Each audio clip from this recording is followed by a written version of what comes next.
Hello नमस्कार, स्वागत है आप सबका एक बार फिर से हमारे YouTube channel easy to learn पर। ये हमारे रीड के 30 डेज रिवीजन बैच का 26वां वीडियो है। आज का हमारा टॉपिक है राजस्थान का भौगोलिक स्वरूप। इसमें हम दो चीजें पढ़नी होती हैं, एक स्थिति और विस्तार और एक भौतिक प्रदेश। तो भौतिक प्रदेश हम पढ़ने वाले हैं, ये आपके अलग से पूरा टॉपिक दे रखा है। स्थिति और विस्तार भी आपको याद करके जाने हैं, वो मैं एक पीडीएफ डाल दूंगा, वो रटने वाला टॉपिक है पूरा। तो देखिए भौतिक प्रदेश में क्या है। व्यक्तिगत मत के अनुसार सबसे पहले वर्गीकरण किया था वीसी मिश्रा ने, 7 भौतिक प्रदेश बताए थे राजस्थान में। भौगोलिक आधार पर बात की जाए तो कौन कौन से 4 होते हैं, मरुस्थल, अरावली, मैदान और हाड़ौती। ये 4 इंपोर्टेंट है, इन 7 के आपको नाम याद रखने हैं। देखिए सबसे पहले है विषय मिश्रा के अनुसार शुष्क प्रदेश, अर्ध शुष्क, नहरी, अरावली, पूर्वी कृषि औद्योगिक, दक्षिण पूर्वी कृषि और चंबल बीहड़। लगभग सारे आपके पड़े हुए होंगे। ये नहरी और चंबल बीहड़, ये दो इन्होंने ऐड किए थे, तो ये आपको याद रखने। अपना टॉपिक है मेन भौगोलिक आधार पर वर्गीकरण। देखिए भौगोलिक आधार पर 4 तरह से राजस्थान को बांटा जाता है। एक मरुस्थल, दूसरा अरावली, तीसरा मैदान और चौथा हाड़ौती। इनके बारे में अच्छे से आगे कवर करेंगे पूरा। क्षेत्रफल की बात की जाए तो मरुस्थल में 61.11% क्षेत्रफल है, अरावली का 9% क्षेत्रफल है, मैदान 23% भाग पे है और हाड़ौती 6.89% भाग पे है। तो 61, 9, 23, 6, 61, 9, 23, 6। जनसंख्या की बात करें तो 40 मरुस्थल, अरावली 10, मैदान 39 और हाड़ौती 11। तो अरावली 10, हाड़ौती 11, मैदान 39, मरुस्थल 40। देखिए हाड़ौती 11, अरावली 10, मैदान 39 और मरुस्थल 40। सबसे ज्यादा जनसंख्या कहाँ है, मरुस्थल में। और सबसे ज्यादा क्षेत्रफल भी कहाँ का है, मरुस्थल का। अब देखिए मरुस्थल में कितने जिले आते हैं, 12 जिले। ये प्रश्न आता है, बार बार आता है, आपको याद रखना है। मरुस्थल में कितने जिले आते हैं, 12 जिले। अरावली में 7 जिले, मैदान में 10 जिले और हाड़ौती में 7 जिले। इनका टोटल ज्यादा हो रहा होगा राजस्थान के जिलों से, क्योंकि बहुत से जिले ऐसे होते हैं जो 2 भौतिक प्रदेशों में आते हैं, इसलिए। अब इनके बारे में अच्छे से आगे देखें। ये देखिए ये वीसी मिश्रा ने जो वर्गीकरण किया था वो है। नंबर 1 शुष्क प्रदेश, नंबर 2 अर्धशुष्क। इन्होंने एक नहरी प्रदेश ये ऐड कर दिया था, जो गंगानगर हनुमानगढ़ वाला एरिया है, जहां इंदिरा गांधी नहर निकलती है वो। उसके बाद अरावली। 4 पूर्वी औद्योगिक कृषि क्षेत्र, अलवर भरतपुर, चंबल बीहड़, सवाई माधोपुर करौली वाला क्षेत्र और दक्षिण पूर्वी कृषि। ये आपको याद रखना है, इनके केवल नाम याद रखने हैं। अब देखिए अपना मेन टॉपिक है ये। इसमें देखिए सबसे पहले ये है अपना शुष्क मरुस्थल। उसके बाद शुष्क और अर्धशुष्क दोनों इसी में पार्ट है बीच में। ये हो गया अपना अर्धशुष्क मरुस्थल। ये इसके बाद ये है अपनी अरावली, ये है पूर्वी मैदान और ये हो गया अपना हाड़ौती। तो ये पूरा क्षेत्र जो है और ये पूरा भाग अरावली के अंडर में आता है, यहाँ तक। और ये यहाँ तक पूर्वी मैदान की, ये पूर्वी मैदान में आता है और ये अरावली में यहाँ तक। इनके बारे में पढ़ना है अपने को अच्छे से। देखिए सबसे पहले अपना मरुस्थल। तो मरुस्थल का निर्माण हुआ था टर्शियरी काल में। ये आपको याद रखना है, ये प्रश्न आ चुका है 1-2 बार। मरुस्थल का निर्माण कब हुआ था, टर्शियरी काल में। क्षेत्रफल कितना है, 1,75,000 वर्ग किलोमीटर। 1,75,000 वर्ग किलोमीटर क्षेत्रफल है। ढाल कहाँ है इसका, उत्तर पूरब से दक्षिण पश्चिम की तरफ ऐसे ढाल है इसका मरुस्थल का। मरुस्थल को 2 भागों में बांटा जाता है, एक शुष्क मरुस्थल, एक अर्धशुष्क मरुस्थल। ये वर्षा के आधार पर है, जहां 0 से 25 सेंटीमीटर वर्षा होती है वहां शुष्क मरुस्थल, शुष्क क्षेत्र है। और जहां अर्धशुष्क है उसको 25 से 50 सेंटीमीटर वर्षा के आधार पर। अब शुष्क मरुस्थल को 2 भागों में बांटा जाता है, कौन कौन से, एक बालू का स्तूप मुक्त, एक बालू का स्तूप युक्त। यानी जहां बालू का यानी रेत समझ लीजिए बालू का होंगे वो बालू का स्तूप युक्त, और जहां नहीं होगा वो बालू का स्तूप मुक्त। अब देखिए ये आपको डाटा याद रखना है। बालू का स्तूप मुक्त में कितना क्षेत्र है, 41.5%। और बालू का स्तूप युक्त में कितना है, 58.5%। और सबसे ज्यादा कहां पाए जाते हैं, जैसलमेर में। और बालू का स्तूप मुक्त क्षेत्र कहां पाया जाता है, ये आपको चारों नाम याद रखने हैं, ये एग्जाम आते हैं। पोखरण, लोदरवा, बालोतरा और फलौदी। पोखरण, लोदरवा, बालोतरा और फलौदी। जो बालू का स्तूप मुक्त जो रेगिस्तान होता है उसमें जो पथरीला रेगिस्तान होता है, पथरीला इलाका होता है, उसको क्या बोलते हैं, हम्मादा। हम्मादा, ये आपको याद रखना है। अब देखिए बालू का स्तूप कितने प्रकार के होते हैं उनके बारे में बात करें तो जो मोस्ट है उनको देखिए। बरखान होता है, ये अर्धचंद्राकार होता है ऐसे। इसका ढाल इसमें 2 ढाल होते हैं, एक अवतल ढाल एक उत्तल ढाल। तो जहां ढाल की बात आए वो बरखान बालू का स्तूप होता है और ये अर्धचंद्राकार होता है। सर्वाधिक शेखावटी में पाए जाते हैं। कौन सा बालू का स्तूप किस तरह का होता है और कहां पाया जाता है, इसी से प्रश्न आते हैं। दूसरे हैं अनुप्रस्थ। अनुप्रस्थ कैसे होते हैं, जो पवन के समकोण की दिशा पर बनते हैं। जो ये पवन चल रही है तो इसके समकोण की दिशा पर। ये कहां, बाड़मेर और जोधपुर में। जोधपुर एक ऐसी जगह है जहां हर प्रकार के बालू का स्तूप पाए जाते हैं, ये आपको याद रखना है।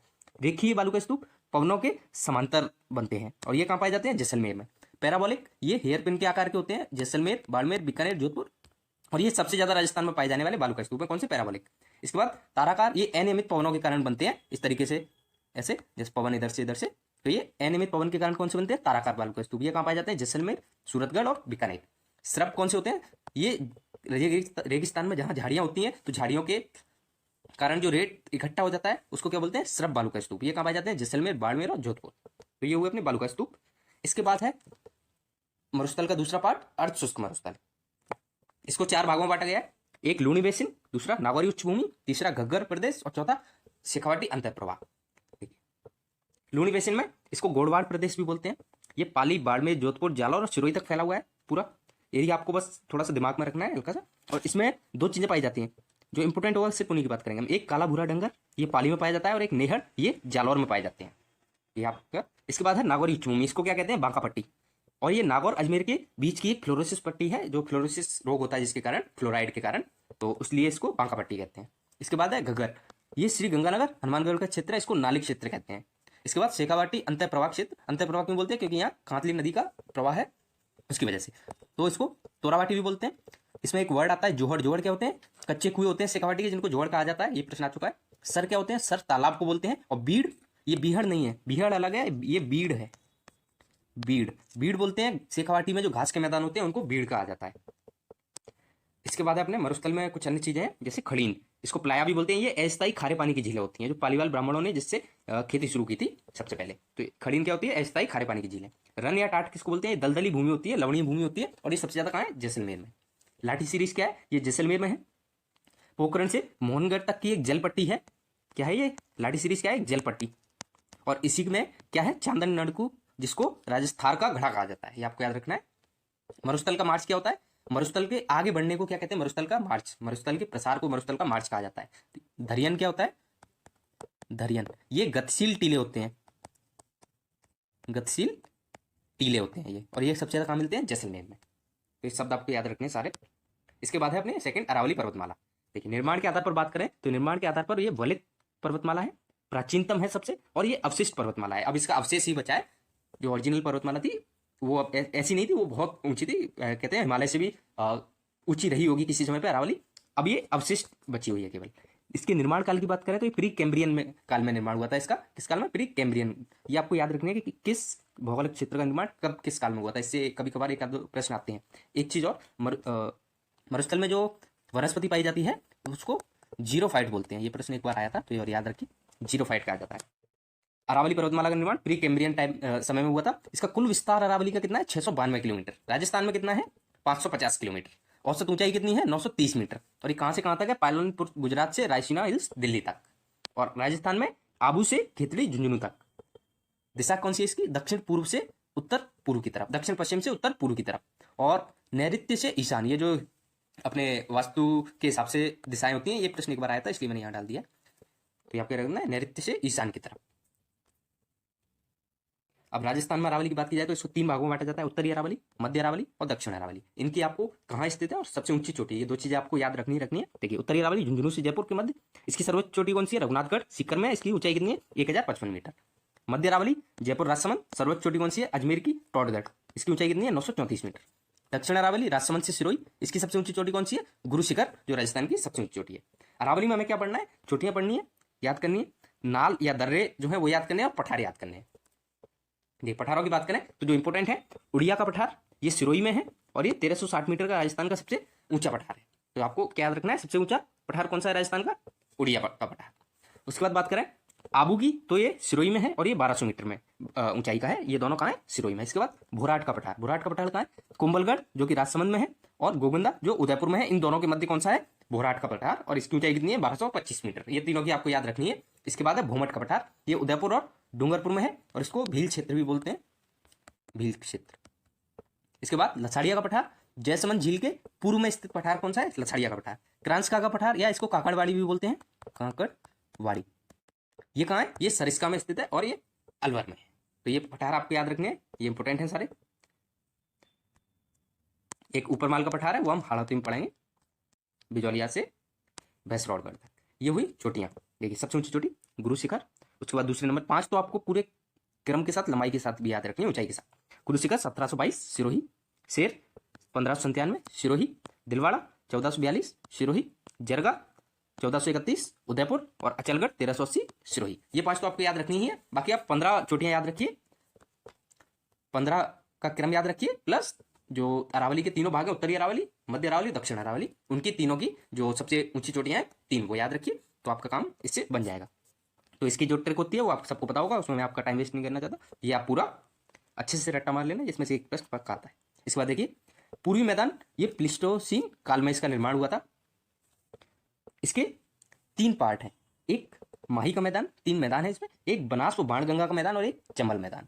देखिए, माही मैदान को वागड़ या छप्पन का मैदान भी कहते हैं। छप्पन का मैदान कहाँ कहाँ है? बांसवाड़ा, प्रतापगढ़ और डूंगरपुर। और प्रतापगढ़ को क्या कहते हैं? काठल कहते हैं। ये आपको याद रखना है। इसलिए माही को क्या कहा जाता है? काठल की गंगा कहा जाता है। बनास वो बाणगंगा का मैदान, इसके 2 भाग हैं, एक बनास और एक बाणगंगा। बाणगंगा कहाँ का मैदान कहाँ है? जयपुर, दौसा, भरतपुर। जयपुर, दौसा, भरतपुर में कौन सा है? बाणगंगा का मैदान। बनास का मैदान कहाँ है? इसके 2 पार्ट है, एक मेवाड़, एक मालपुरा करौली का मैदान। मालपुरा करौली में आपको याद रखना है कि इसमें करौली नहीं आता है। तो ये कहाँ है? अजमेर, टोंक और सवाई माधोपुर। इसका नाम केवल मालपुरा करौली का मैदान है, इसमें करौली नहीं है। मेवाड़ का मैदान राजसमंद, भीलवाड़ा और चित्तौड़। तो ये हुआ अपना बनास व बाणगंगा का मैदान। चंबल मैदान में क्या है? इसको क्या कहते हैं? बीहड़ और डांग क्षेत्र। ये बीहड़ क्या होते हैं? ये उत्कात भूमि होती है जो चंबल के कारण बनती है, अवनालिका अपर्दन के कारण। तो ये आपको याद रखना है पूर्वी मैदान में। इसके बाद है हाड़ौती। हाड़ौती का निर्माण कब हुआ था? क्रिटेशियस काल में। हाड़ौती का मैदान क्रिटेशियस काल में, और ये ज्वालामुखी के बेसाल्ट लावे से इसका निर्माण हुआ है। और इसमें एक टर्म आती है ग्रेट बाउंड्री फॉल्ट। ये कहाँ है? अरावली और हाड़ौती के मध्य में है। देखिए, इसके मेनली 2 पार्ट हैं, दक्कन लावा और विंध्यन कगार, और 3 छोटे छोटे पार्ट हैं इसके, जिनको हम और ऐड करते हैं, ये 3। तो मेनली आपको कौन से याद रखने हैं? हाड़ौती के मैदान में 2 पार्ट हैं, कौन कौन से? दक्कन लावा और विंध्यन कगार। विंध्यन कगार सेकंड ग्रेड में आ चुका है, तो आपको याद रखना है अच्छे से। ये कहाँ? करौली, सवाई माधोपुर और बूंदी के में। जो विंध्य पर्वतमाला कहाँ है? एमपी में, लेकिन उसका कुछ विस्तार जो है वो बूंदी, सवाई माधोपुर और करौली तक है। ये विंध्यन कगार। दक्कन लावा का विस्तार कहाँ है? एक मालव प्रदेश जो प्रतापगढ़, झालावाड़ तक, ऊपर महल का पठार जो है वो बिजोलिया से भैंसरोड करता है। ये आपको याद रखना है। इसके बाद जो 3 है, ये तीनों इंपोर्टेंट है। अर्धचंद्राकार पहाड़ी, ये कहाँ है? इसके कौन कौन से भाग हैं? इसके 2 भाग हैं, एक बूंदी हिल्स, एक मुकुंदरा हिल्स। मुकुंदरा हिल्स कहाँ है? कोटा और झालावाड़ में। शाहबाद उच्च भूमि, ये 12 में है, और एक घोड़े की नाल जैसी आकृति वाली पहाड़ियां हैं। इसके बाद है डग गंगधर भूमि, ये कहाँ है? झालावाड़ में। ये आपको याद रखना है पूरा। हाड़ौती पठार के 5 पार्ट है, जिनमें से 2 मेन है, दक्कन लावा और विंध्यन, और 3 छोटे छोटे वो हैं भाग। कौन कौन से? अर्धचंद्राकार, शाहबाद उच्च भूमि और डग गंगधर। इसके बाद भौतिक प्रदेश से जुड़े कुछ शब्दों की बात करते हैं जिनसे प्रश्न आते हैं। एक प्रश्न इनसे पक्का रहता है। देखिए, राठी प्रदेश कहाँ है? ये शुष्क मरुस्थल में है। बांगड़ प्रदेश अर्ध शुष्क मरुस्थल में। हम्मादा किसको कहते हैं? जो पथरीला मरुस्थल होता है उसको हम्मादा कहा जाता है। गोड़वाड़ प्रदेश लूणी बेसिन को कहा जाता है। बांकापट्टी कहाँ है? नागौर और अजमेर के बीच का क्षेत्र। तोरावाटी क्या है? कांतली नदी का प्रवाह क्षेत्र। जोहड़ किसको कहते हैं? शेखावाटी में जो कच्चे कुएं होते हैं उनको जोहड़ कहा जाता है। सर क्या होते हैं? तालाब। बीड़ किसको कहा जाता है? शेखावाटी में जो चारागाह भूमि होती है उसको बीड़ कहा जाता है। खड़ीन या पिलाया, पालीवाल ब्राह्मणों द्वारा अस्थायी झील पे जो खेती शुरू की गई थी उसको क्या कहा जाता है? खड़ीन। और प्लाया क्या होती है? खड़ीन और प्लाया क्या होती है? अस्थायी खारे पानी की झील होती है। आपको याद रखना है। रन या टाट किसको कहा जाता है? दलदली या लवणीय भूमि को। लाठी सीरीज पोखरण से मोहनगढ़ तक की जलपट्टी। थारका गड़ा, चांदन, नलकूप। नखलिस्तान क्या होता है? मरुस्थल में जो हरियाली, जहाँ जलपट्टी होती है उसके आसपास कहीं हरियाली आ जाती है, उसको क्या कहा जाता है? मरुस्थल में हरियाली को नखलिस्तान। पिवड़ा क्या है? एक सांप की प्रजाति है जो मरुस्थल में पाई जाती है, पीले रंग का होता है। सेवण या लीलोण क्या है? ये एक घास है। और घोड़ाबड़ जो होता है वो यही घास खाता है, और इसको घोड़ाबड़ की शरण स्थली भी कहा जाता है। किसको? वो आप मुझे कमेंट सेक्शन में बताएंगे, मैं आपको पढ़ा चुका हूँ। नाल क्या है? पर्वतों के मध्य का जो तंग रास्ता होता है उसको क्या कहा जाता है? नाल कहा जाता है। उसके बाद बालसन क्या है? बालसन है अपने पहाड़ियों के मध्य के रेगिस्तान को क्या कहा जाता है? बालसन कहा जाता है। और भाकर क्या है? जालौर में जो पहाड़ियां होती हैं उनको क्या कहा जाता है? भाकर कहा जाता है। उसके बाद मगरा क्या है? मगरा उदयपुर में पहाड़ियां क्या कहलाती है? मगरा। और पहाड़ियों का समूह क्या कहलाता है? गिरवा। ये आपको याद रखना है, मगरा और गिरवा। उसके बाद डूंगरी, जयपुर में पहाड़ियों का क्या कहा जाता है? डूंगरी। और देशहरो क्या है? उदयपुर में जरगा और रागा पहाड़ियों के मध्य की हरियाली को क्या कहा जाता है? देशहरो। ये आपको याद रखना है। तो जालौर में पहाड़ियां भाकर, उदयपुर में पहाड़ियां मगरा, और जयपुर में पहाड़ियां डूंगरी। तो ये हुआ अपना पूरा टॉपिक कंप्लीट। जो दर्रे और चोटियों की ये पूरी पीडीएफ मैं आप डाल दूंगा, आप अच्छे से याद करना है इनको, एक प्रश्न इनसे रहता ही है। तो अगर आपको वीडियो पसंद आया हो तो वीडियो को लाइक करें, चैनल को सब्सक्राइब करें और कमेंट करें। Thank you. हेलो, नमस्कार, स्वागत है आप सबका एक बार फिर से हमारे YouTube channel easy to learn पर। ये हमारे रीट के 30 डेज रिवीजन बैच का 19वां वीडियो है। आज हम 2 टॉपिक कवर करने वाले हैं, एक राजस्थान की वन संपदा, दूसरा वन्य जीव जंतु, वन्य जीव संरक्षण और अभ्यारण्य। तो देखिए, बात करें पहली वन नीति की, तो ये कब आई थी? 18 फरवरी 2010 में। और इसमें क्या कहा गया था कि 20% भूभाग पर क्या होना चाहिए? वन होना चाहिए। ये राजस्थान में है। और भारत में 33% भूभाग पर वन होना चाहिए केंद्र सरकार के अनुसार, और राजस्थान सरकार के अनुसार जो 20% भूभाग है उस पर वन होना चाहिए। अब बात करें लेटेस्ट जो वनगणना है उसके बारे में, तो ये 17वीं है और ये 2021 में है। और करवाता कौन है? वन सर्वेक्षण और अनुसंधान संस्थान। ये आपको याद रखना है। ये 17वीं वनगणना 2021 में हुई और करवाता कौन है? वन सर्वेक्षण और अनुसंधान संस्थान। इसके बाद राजस्थान में अगर वनगणना की बात की जाए तो कैसे की जाती है? 10% से अधिक भूभाग पर अगर वृक्ष पेड़ पौधे वगैरह हैं तो वो वन आच्छादित में गिना जाता है, और उससे कम हो तो वृक्ष आच्छादित में,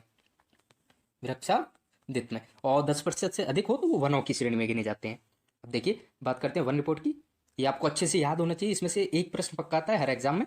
तो देखिए इसमें दो तरीके से डाटा लिया जाता है। एक एरिया के हिसाब से आपको याद रखना है कि क्षेत्रफल में कौन ज्यादा है कौन कम है, और दूसरा प्रतिशत में आपको याद रखना है कि परसेंटेज कहाँ ज्यादा है कहाँ कम है। तो देखिए सर्वाधिक वनों की बात करें तो उदयपुर एरिया में है ना, उदयपुर, और परसेंटेज में उदयपुर। तो इसमें कोई दिक्कत नहीं है, सबसे ज्यादा वन कहाँ है? उदयपुर में, परसेंटेज में भी और एरिया में भी। न्यूनतम की बात करें तो चूरू एरिया में, और परसेंटेज की बात करें तो जोधपुर। एरिया की बात करें न्यूनतम में तो चूरू, और प्रतिशत में जोधपुर। ये आपको याद रखना है। इसके बाद देखिए क्रम क्या है? सर्वाधिक क्षेत्र में उदयपुर, अलवर, प्रतापगढ़, बारां। उदयपुर, अलवर, प्रतापगढ़, बारां। उदयपुर, अलवर, प्रतापगढ़ और बारां। और न्यूनतम की बात करें तो चूरू, हनुमानगढ़, जोधपुर और श्रीगंगानगर। चूरू, हनुमानगढ़, जोधपुर और श्रीगंगानगर। प्रतिशत में क्या है?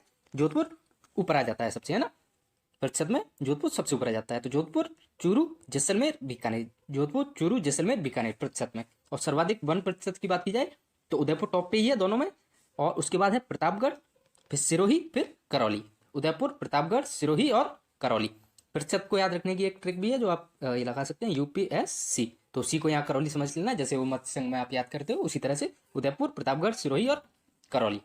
ये हुई सर्वाधिक वन प्रतिशत की बात। इसके बाद बात करें कि कुल वन कितने हैं, तो 7.43% वन क्षेत्र पे क्या है? भूभाग पे क्या है? वन है राजस्थान में, जिसमें से वन आच्छादित कितने हैं? 4.87%, और वृक्ष आच्छादित कितने हैं? 2.56%। तो आप लमसम में याद रखिए कि 5 और 2.5 के समथिंग है ना, तो आप ऐसे याद रख सकते हैं। पूरा एग्जैक्ट डाटा याद रखने की जरूरत नहीं है अगर याद नहीं रहे तो, क्योंकि इस स्लाइड में बहुत डाटा आने वाले हैं इस PDF में। देखिए अगला है क्षेत्रफल की बात की जाए तो 25,388 किलोमीटर स्क्वायर, जिसमें वन आच्छादित कितना है? 16,655, और वृक्ष आच्छादित कितना है? 8,733 किलोमीटर स्क्वायर। तो ये दोनों आपको डाटा याद रखने हैं। प्रतिशत में 7.43% भूभाग, और क्षेत्रफल में 25,388 किलोमीटर स्क्वायर। उसके बाद सबसे ज्यादा वृद्धि कहाँ हुई है वनों में? अजमेर में, उसके बाद पाली, उसके बाद बीकानेर। सबसे ज्यादा वृद्धि कहाँ हुई है? अजमेर, पाली और बीकानेर। सबसे ज्यादा कमी कहाँ हुई है? जालौर, करौली और सिरोही। सबसे ज्यादा कमी जालौर, करौली और सिरोही। एक बार वापस ये स्लाइड देखिए, कंफ्यूजन नहीं होना चाहिए। न्यूनतम वन कहाँ है? चूरू, हनुमानगढ़, जोधपुर और गंगानगर। चूरू, हनुमानगढ़, जोधपुर और गंगानगर। सर्वाधिक वन कहाँ है? उदयपुर, अलवर, प्रतापगढ़ और बारां। प्रतिशत में कहाँ है? उदयपुर, प्रतापगढ़, सिरोही और करौली। न्यूनतम में कहाँ है? जोधपुर, चूरू, जैसलमेर और बीकानेर। उसके बाद बढ़ोतरी अजमेर, पाली और बीकानेर। कमी जालौर, करौली और सिरोही। कुल अभिलेखित वनों की अभिलेखित मतलब जो रिकॉर्डेड वन है उनकी बात की जाए, जो रिकॉर्ड में है वो कितने हैं? 9.60%, और ये कितना होता है एरिया में? 32,862 किलोमीटर स्क्वायर। इसके बाद बात करें वनों का वर्गीकरण दो तरह से किया जाता है। एक कानूनी वर्गीकरण जो राज्य वन अधिनियम 1953 के अनुसार किया जाता है, इसके अनुसार 3 प्रकार के वन होते हैं, इनके बारे में हम आगे पढ़ेंगे। और दूसरा है भौगोलिक वर्गीकरण, ये तापमान और वर्षा के आधार पर किया जाता है, और इसके आधार पर राजस्थान में मुख्यतः 5 प्रकार के वन हैं। तो देखिए इनकी बात करते हैं आगे। कानूनी वर्गीकरण की बात की जाए तो ये इसकी जो 3 कैटेगरी है, पहली आरक्षित, दूसरी रक्षित अथवा संरक्षित। इनको आप इंग्लिश में याद रखेंगे तो ज्यादा इजी रहेगा। पहली है रिजर्व, दूसरी है प्रोटेक्टेड, तीसरी है अनक्लासिफाइड यानी अवर्गीकृत। तो देखिए रिजर्व में कौन से आते हैं? जो पूर्णतः प्रतिबंधित होते हैं, जहाँ चराई या पेड़ पौधों की कटाई वगैरह बिल्कुल प्रतिबंधित होती है। और ये सबसे ज्यादा कहाँ है? उदयपुर में। और कितने क्षेत्र में है राजस्थान में? 37.05% वन कौन से हैं? आरक्षित श्रेणी के वन है, जहाँ पूर्णतः प्रतिबंधित क्षेत्र है। उसके बाद बात करें रक्षित अथवा प्रोटेक्टेड की, तो सबसे ज्यादा कहाँ है? 12 में। और कितना राजस्थान के कितना भूभाग पे है? 56.43%। सबसे ज्यादा कौन से वन है राजस्थान में? संरक्षित वन अथवा रक्षित वन अथवा प्रोटेक्टेड वन। इनमें पशुचारण और लकड़ी काटना सीमित छूट के साथ अलाउ होता है। और तीसरे नंबर पे है अवर्गीकृत, यहाँ पूर्णतः छूट होती है, और ये सर्वाधिक बीकानेर में है। और टोटल कितने हैं? 6.52%। तो आपको क्या याद रखना है? 37, 56 और 6, ऐसे आपको याद रखना है। 37, 56, 6 आरक्षित, रक्षित और अवर्गीकृत। 37, 56, 6। उसके बाद दूसरा वर्गीकरण है अपना तापमान और वर्षा के आधार पर भौगोलिक वर्गीकरण। देखिए तो इसमें 5 प्रकार के वन होते हैं। कौन कौन से? उष्ण कटिले जिनको मरुद्भिद बोलते हैं। उसके बाद दूसरे होते हैं धोकड़ा वन। तीसरे उष्ण शुष्क मानसूनी वन, इनको पतझड़ वन भी बोलते हैं। तीसरे सागवान उष्ण शुष्क एरिया में होते हैं और सदाबहार ये उपोष्ण क्षेत्र में होते हैं। तो देखिए अब इनकी बात करते हैं कि इनमें क्या क्या खासियत है इनकी। तो सबसे पहले उष्ण कटिले या मरुद्भिद, नाम से पता लग रहा है ये कहाँ होंगे? मरुस्थलीय क्षेत्र में। इनमें वर्षा कितनी है? 0.30 सेंटीमीटर। कितने प्रतिशत भूभाग पे है ये राजस्थान में? 6% भूभाग पे। क्षेत्र कौन सा है? पश्चिमी राजस्थान। और इनमें बात की जाए फसलों की, जो पादप पेड़ पौधे हैं उनकी, तो नागफनी और एलोवेरा। पश्चिमी राजस्थान में मरुद्भिद बोलते हैं इनको, और उष्ण कटिले, तो ये हो गए अपने पश्चिमी राजस्थान के। उसके बाद बात करें धोकड़ा वन, सबसे ज्यादा भूभाग पे यही है राजस्थान में। ये अर्ध शुष्क क्षेत्र में पाए जाते हैं, जहाँ 30 से 60 सेंटीमीटर वर्षा होती है। और कितना है ये? टोटल 58% क्षेत्र में है। क्षेत्र की बात की जाए तो अर्ध शुष्क मरुस्थल, इनमें कौन कौन से वृक्ष हैं? धौक, खेजड़ी, रोहिड़ा, बबूल और कैर, सबसे ज्यादा यही पाए जाते हैं राजस्थान में। उसके बाद तीसरे हैं उष्ण शुष्क और मानसूनी पतझड़ वन। इनमें वर्षा की कितनी मात्रा चाहिए होती है? 80 सेंटीमीटर। और ये 28% भूभाग पे हैं। और ये मेवाड़ और पूर्वी राजस्थान, धौलपुर, करौली, सवाई माधोपुर वगैरह वहां पाए जाते हैं। इनमें कौन से हैं प्रमुख पेड़ों की बात की जाए तो साल का वृक्ष है, सागवान है, शीशम है, चंदन है। और ये सर्वाधिक आर्थिक महत्व के वन होते हैं, क्योंकि इनसे ये इमारती लकड़ी या फर्नीचर बनाने के काम आते हैं। कौन कौन से? चंदन, शीशम, सागवान और साल। ये आपको याद रखना है कि ये सर्वाधिक आर्थिक महत्व के वन है। उसके बाद तीसरा है अपना सागवान या उष्ण शुष्क, 75 से 110 सेंटीमीटर वर्षा। और ये 7% भूभाग पे है। कहाँ कहाँ? डूंगरपुर, बांसवाड़ा, कोटा, बारा, झालावाड़, यानी कि हाड़ौती, और जिसमें बूंदी नहीं है, बूंदी को हटा दो हाड़ौती में से, और डूंगरपुर बांसवाड़ा का एरिया। इनमें कौन कौन से वृक्ष हैं? गुलर, महुआ, तेंदू और पलास। अब बात की जाए सदाबहार, ये कहाँ होंगे? जहां वर्षा की मात्रा 150 सेंटीमीटर से अधिक हो, यानी कि अधिक वर्षा वाले क्षेत्र में। और ये 1% से भी कम है राजस्थान में। और ये कहाँ? सिर्फ माउंट आबू, और जो कि सिरोही में सिर्फ माउंट आबू मिलते हैं। कौन से? सदाबहार वन। तो आपने कौन कौन से पढ़े? 5 तरह के, है ना, 5 प्रकार के वन पढ़े। पहले उष्ण कटीले, दूसरे कौन से पढ़े हमने? उष्ण कटीले के बाद धौक वन, नंबर 3 पतझड़, और नंबर 4 उष्ण शुष्क, और नंबर 5 उपोष्ण की बात की जाए तो सिरोही, माउंट आबू। उष्ण शुष्क की बात की जाए तो डूंगरपुर, बांसवाड़ा प्लस हाड़ौती, और ये 7% भूभाग पे हैं। और उष्ण शुष्क मानसूनी 28% पे, जिसमें मेवाड़ और पूर्वी राजस्थान। उसके बाद धोकड़ा वन सबसे ज्यादा 58% भूभाग पे, जो अर्ध शुष्क राजस्थानी क्षेत्र है उसमें पाए जाते हैं। और चौथा पश्चिमी राजस्थान, जैसलमेर, बीकानेर, जोधपुर और बाड़मेर, ये इसमें पाए जाते हैं। और ये इसके अलावा पूरे पश्चिमी राजस्थान में धोकड़े वन। अब इसके बाद आते हैं कि राजस्थान में ये सबसे इंपॉर्टेंट, अब आगे जो आपको बिल्कुल अच्छे से पूरा वीडियो देखना है, अच्छे से पूरा याद रखना है, इनमें कहीं से भी प्रश्न पूछे जा सकते हैं। तो देखिए राजस्थान में बात करें नेशनल पार्क की तो कितने हैं? 3, इनके बारे में आगे पढ़ेंगे। वन्यजीव अभ्यारण्य कितने हैं? टोटल 27। टाइगर रिजर्व कितने हैं? 4। आर्द्र भूमि स्थल कितने हैं? 2। आखेट निषिद्ध क्षेत्र कितने हैं? 33। और भी चीजें हैं जैसे मृगवन है, मृगवन कितने हैं? 7। उनके बारे में आगे पढ़ेंगे पूरा। अब देखिए सबसे पहले शुरू करते हैं राष्ट्रीय पार्क से। तो राजस्थान में राष्ट्रीय पार्क कितने हैं? 3। पहला कौन सा है? रणथंभौर राष्ट्रीय पार्क, सवाई माधोपुर में है। 1980 में राष्ट्रीय उद्यान घोषित किया गया था। राज्य की पहली जो बाघ परियोजना है ये 1973 में रणथंभौर राष्ट्रीय पार्क से शुरू की गई थी। ये आपको याद रखना है। और एरिया आप याद रखें नहीं रखें कोई दिक्कत नहीं है, लेकिन इतना जरूर याद रखें कि ये सबसे बड़ा है और केवलादेव सबसे छोटा है, इतना याद रखना है। एरिया भले ही याद मत रखिएगा। तो रणथंभौर राष्ट्रीय पार्क, सवाई माधोपुर, 1980 में राष्ट्रीय उद्यान बना, राज्य की प्रथम परियोजना, और 1973 में शुरू की गई थी। यहाँ मैंने इंपॉर्टेंट फैक्ट्स ही रखे हैं, बाकी चीजें आपको पता ही होगा कि ये बाघ के लिए फेमस है और ऐसी चीजें। तो इसके बाद दूसरा है अपना केवलादेव घना पक्षी विहार, ये कहाँ है? भरतपुर में। ये कब बना? 1981 में। ये आपको याद रखना है। ये 80 में, उसके बाद ये 81 में। और ये रामसर साइट भी है, ये भी आपको याद रखना है। रामसर साइट कितनी है राजस्थान में? 2। उनमें से एक कौन सी है? केवलादेव घना पक्षी विहार। और डॉक्टर सलीम अली जो है पक्षी वैज्ञानिक हैं, उनकी कार्यस्थली कहाँ रही है? ये प्रश्न एक बार आया भी था, केवलादेव राष्ट्रीय उद्यान में। और ये सबसे छोटा राष्ट्रीय उद्यान है, ये आपको याद रखना है। तीसरा है अपना मुकुंदरा हिल्स, ये कहाँ है? कोटा, बूंदी, चित्तौड़ और झालावाड़। 12 नहीं है इसमें, कहीं आप हाड़ौती के चक्कर में 12 याद रखें तो 12 नहीं है इसमें, कोटा, बूंदी, चित्तौड़ और झालावाड़। ये कब बना? 2012 जनवरी 2012 में। और ये राज्य की तीसरी बाघ परियोजना है। टोटल 4 है, उनमें से 2 हमने यहाँ पढ़ ली, बाकी चारों एक साथ आगे वापस से पढ़ेंगे। लेकिन ये आपको याद रखना है कि तीसरी बाघ परियोजना कौन सी है? मुकुंदरा हिल्स। पहली कौन सी है? रणथंभौर राष्ट्रीय उद्यान। उसके बाद ये किसके लिए फेमस है? ये गागरौनी तोते के लिए फेमस है। और एरिया कितना है इसका? 199 किलोमीटर स्क्वायर। तो ये हुए अपने तीनों राष्ट्रीय पार्क। इसके बाद है अपने 4 टाइगर रिजर्व। इनमें से 2 हम पढ़ के आ चुके हैं अभी, रणथंभौर और मुकुंदरा। इसके बाद देखिए रणथंभौर, ये एरिया क्या है? सवाई माधोपुर, करौली, बूंदी और टोंक। 1973 में प्रथम और सबसे बड़ी। दूसरा है सरिस्का टाइगर रिजर्व, अलवर, जयपुर। कब शुरू की गई थी? 1978 में। तीसरी है मुकुंदरा टाइगर रिजर्व, और ये कोटा, बूंदी, झालावाड़ और चित्तौड़ 2013 में शुरू की गई थी, और ये सबसे छोटी परियोजना है। चौथा है रामगढ़ विस्तारी, और ये नवीनतम है। और देश का कौन सा है? 52वां। ये भी आपको याद रखनी है, देश की 52वीं और राजस्थान की चौथी परियोजना कौन सी है? रामगढ़ विस्तारी। और ये कहाँ है? बूंदी भीलवाड़ा में। इसके बाद है बायोलॉजिकल पार्क। बायोलॉजिकल पार्क कितने हैं? 4 तो ऑलरेडी बन चुके हैं, 2 कितने हैं? 2 प्रस्तावित हैं अभी। देखिए सज्जनगढ़ बायोलॉजिकल पार्क कहाँ है? उदयपुर में। और कब शुरू किया गया था? 2015 में। ये देश का, राजस्थान का पहला बायोलॉजिकल पार्क है, ये आपको याद रखना है। दूसरा है माचिया सफारी, ये कहाँ है? जोधपुर में। और ये कब शुरू किया गया था? 1 साल बाद, 2016 में, जनवरी 2016 में। तीसरा कहाँ है? नाहरगढ़, जयपुर, जून 2016 में। और चौथा अबेड़ा, ये कहाँ? कोटा में। और ये कब शुरू किया गया था? 2021 में। और 2 प्रस्तावित कौन कौन से हैं? मरुधरा, ये कहाँ प्रस्तावित है? बाड़मेर में।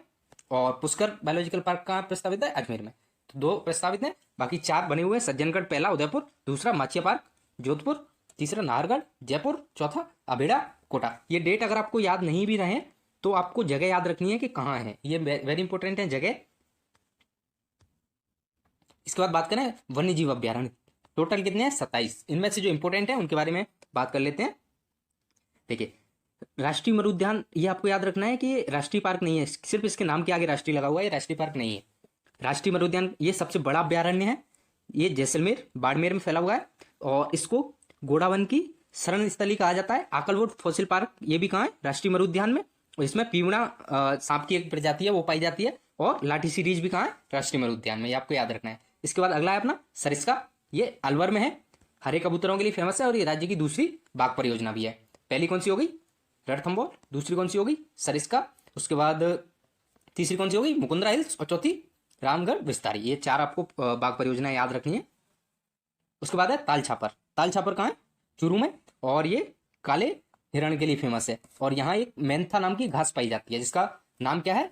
वैज्ञानिक नाम क्या है जिसका? मोचिया साइप्रस। ये आपको याद रखना है। मेंथा घास कहाँ पाई जाती है? ताल छापर में। उसके बाद अगला है जवाहर सागर। ये कहाँ है? कोटा और बूंदी में। जवाहर सागर कहाँ है? कोटा और बूंदी में। उसके बाद चंबल अभ्यारण्य क्या है? कोटा, बूंदी, करौली, धौलपुर, सवाईमाधोपुर। और ये घड़ियालों के संरक्षण के लिए फेमस है। कौन सा? चंबल अभ्यारण्य।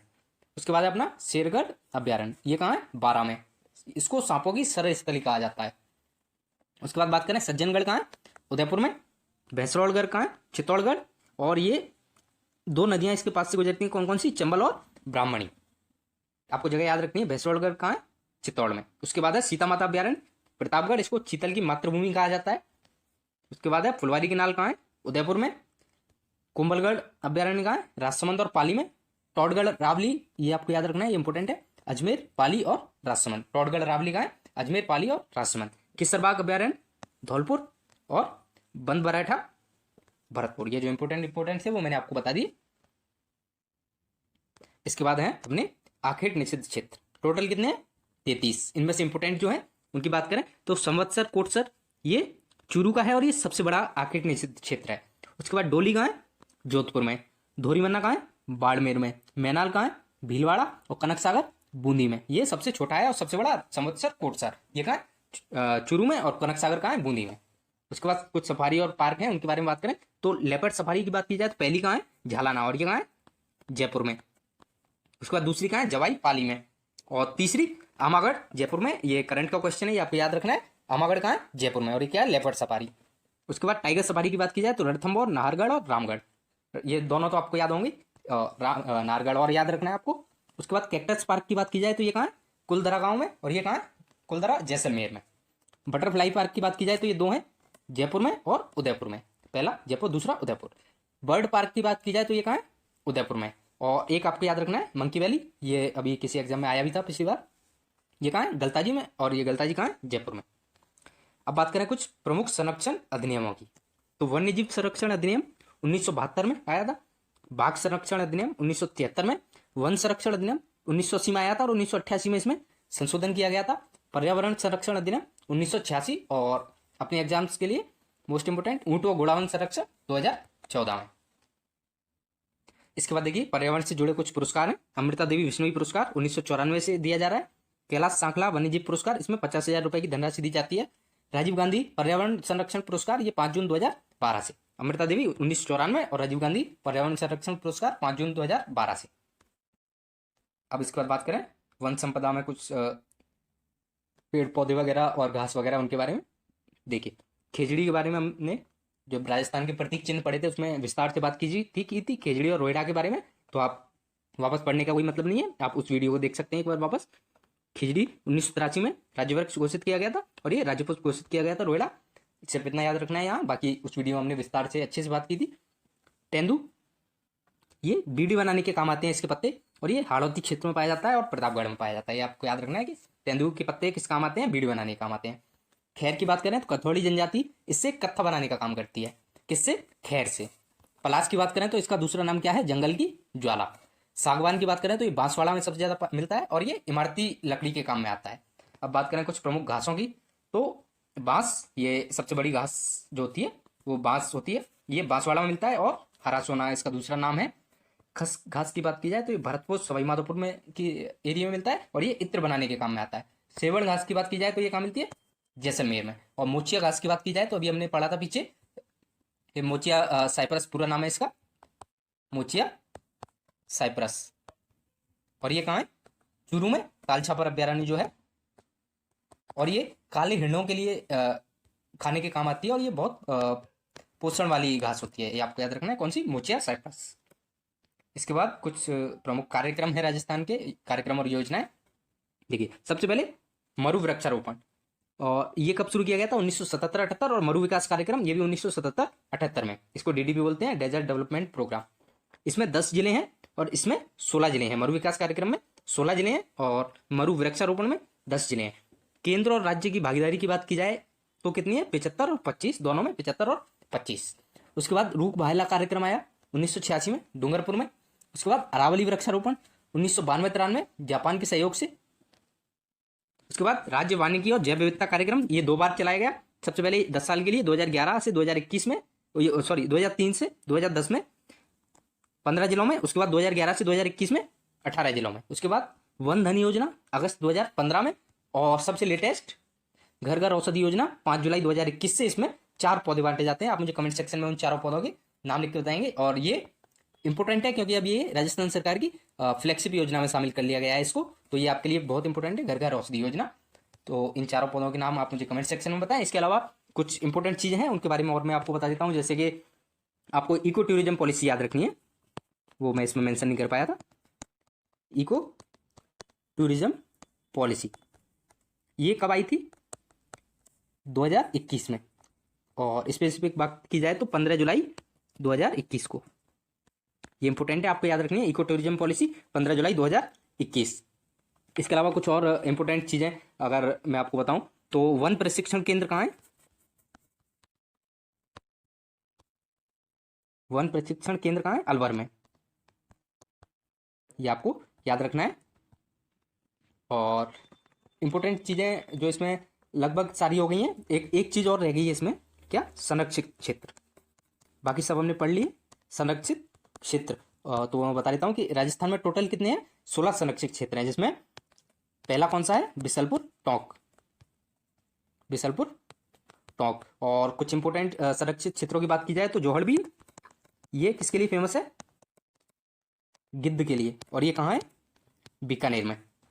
उसके बाद और बात की जाए अगर, हाँ, आर्द्र भूमि की बात की जाए तो राजस्थान में कितनी है? 2। पहली कौन सी? केवलादेव। और दूसरी कौन सी? सांबर झील। तो ये दोनों हैं। केवलादेव 1991 में आर्द्र भूमि 1981 में आर्द्रभूमि में शामिल किया गया था और सांबा झील को 1990 में आर्द्रभूमि में शामिल किया गया। उसके बाद मृगवन है राजस्थान में, कितने टोटल 7 हैं, जिनमें फेमस जो हैं जैसे एक हमने पढ़ा अभी माचिया, ये कहाँ है जोधपुर में। उसके बाद सबसे इंपॉर्टेंट आपको ये याद रखना है सज्जनगढ़ कहाँ है उदयपुर में। तो ये इंपॉर्टेंट चीज़ें थी, वो मैंने लगभग सारी कवर करवा दी हैं आपको। इसके अलावा अगर कुछ रहता है तो वो मैं अपनी PDF में ऐड कर दूंगा। और आपको वीडियो कैसा लगा वो आप कमेंट सेक्शन में ज़रूर बताएं और वीडियो को लाइक करें, चैनल को सब्सक्राइब करें और मिलते हैं अगली वीडियो में। हेलो नमस्कार, स्वागत है आप सबका एक बार फिर से हमारे YouTube channel easy to learn पर। ये हमारे रीट के 30 डेज रिवीजन बैच का 17वां वीडियो है। आज का हमारा टॉपिक है राजस्थान की मृदाएं और मृदा संरक्षण। तो देखिए शुरू करते हैं। सबसे पहले बात करते हैं राजस्थान की मृदा के बारे में। तो मृदा की प्रकृति जो है वो अधिकतर क्षारीय प्रकृति की मृदा है राजस्थान में। अब इसमें बात की जाए कमी की, तो ह्यूमस और आर्द्रता, इन दोनों चीज़ों की राजस्थान की मृदा में कमी है। अब बात करें विभाजन की, तो राजस्थान की मृदा का विभाजन 3 तरीके से किया जाता है। नंबर 1, राजस्थान के कृषि विभाग के द्वारा। कृषि विभाग के द्वारा राजस्थान की मृदा 14 प्रकार की है, जिसके बारे में हम आगे पढ़ेंगे। और दूसरा वैज्ञानिक विभाजन जो US द्वारा किया गया है, उसमें राजस्थान की मृदा 5 प्रकार की है। और एक होता है राजस्थान में सामान्य विभाजन, सामान्य वर्गीकरण मृदा का, उसमें 8 प्रकार की मृदा है, वो भी हम आगे पढ़ेंगे। देखिए चलिए, सबसे पहले है कृषि विभाग का वर्गीकरण। देखिए इसमें जो इंपॉर्टेंट है वो मैंने रेड कलर से फोकस में कर दिया है, बाकी सबके बारे में हल्का हल्का आपको पता होना चाहिए। और ये जो रेड कलर से है इसके बारे में थोड़ा ज़्यादा अच्छे से याद करना है। देखिए आपको क्या याद करना है, मृदा का प्रकार और उसका क्षेत्र। देखिए सबसे पहले ऊपर से शुरू करते हैं, गंगानगर से। तो गंगानगर में साइरोजैक्स प्रकार की मृदा पाई जाती है। ये आप 1-2 बार बोलोगे तो आपको याद हो जाएगा, गंगानगर में साइरोजैक्स। और गंगानगर में ही दूसरी है रेवेरिना, साइरोजैक्स और रेवेरिना। उसके बाद मोस्ट इंपोर्टेंट जिप्सीफेरस बीकानेर, जिप्सीफेरस बीकानेर। उसके बाद कैल्सी ब्राउन जैसलमेर और बीकानेर। उसके बाद नॉन कैल्सी ब्राउन सीकर, झुंझुनू, अजमेर, नागौर। इनके बारे में क्षेत्र बस आपको पता होना चाहिए। उसके बाद अजमेर भीलवाड़ा में है नवीन भूरी। और पर्वतीय मृदा कहाँ है, कोटा और उदयपुर में। उसके बाद है रेड लोम, मोस्ट इंपोर्टेंट कहाँ, बांसवाड़ा, डूंगरपुर, प्रतापगढ़। उसके बाद है मरुस्थली मृदा और मरुस्थली बालू की मृदा, इन दोनों समान क्षेत्र में है, जैसलमेर, बीकानेर, बाड़मेर और जोधपुर। इसमें आदि जो है वो मरुस्थली और आदि मरुस्थली बालू का प्रकार की है। इसके बाद है अपनी अगली नवीन जलोढ़। जलोढ़ मृदा कहाँ होती है, जहाँ नदियों का बहाव क्षेत्र होता है। तो ये है अपने धौलपुर, करौली, सवाई माधोपुर और टोंक का इलाका। उसके बाद है पीली भूरी, राजसमंद, चित्तौड़, भीलवाड़ा। इसके बाद है ग्रे ब्राउन, तो पाली, जालौर और सिरोही। और मध्यम काली, ये जो हाड़ौती वाला इलाका है, इसमें कोटा, बूंदी, बारा, झालावाड़। इसमें आपको याद कौन कौन सी रखनी है इंपोर्टेंट, जिप्सीफेरस बीकानेर, कैल्सी ब्राउन जैसलमेर बीकानेर और लाल लोम, रेड लोम, बांसवाड़ा, डूंगरपुर, प्रतापगढ़। ये 3 आपको याद रखनी है। देखिए एक बार इसमें मैप में इसको वो कर लेते हैं। सबसे पहले गंगानगर में 2 पढ़ी हमने, दोनों इंपोर्टेंट। पहली साइरोजैक्स और नंबर 2 रेवेरिना, साइरोजैक्स और रेवेरिना। उसके बाद नंबर 3 पढ़ी हमने कौन सी, जिप्सीफेरस, वो कहाँ है बीकानेर में, कौन सी जिप्सीफेरस, जिप्सीफेरस बीकानेर। उसके बाद कैल्सी ब्राउन कहाँ, जैसलमेर और बीकानेर, जैसलमेर बीकानेर, यहाँ कैल्सी ब्राउन नंबर 4 पे जो हमने पढ़ी। उसके बाद नॉन कैल्सी ब्राउन कहाँ है, सीकर, झुंझुनू, अजमेर, नागौर, सीकर, झुंझुनू, अजमेर, नागौर। ये जो एरिया है यहाँ कौन सी है, इस एरिया में नॉन कैल्सी ब्राउन।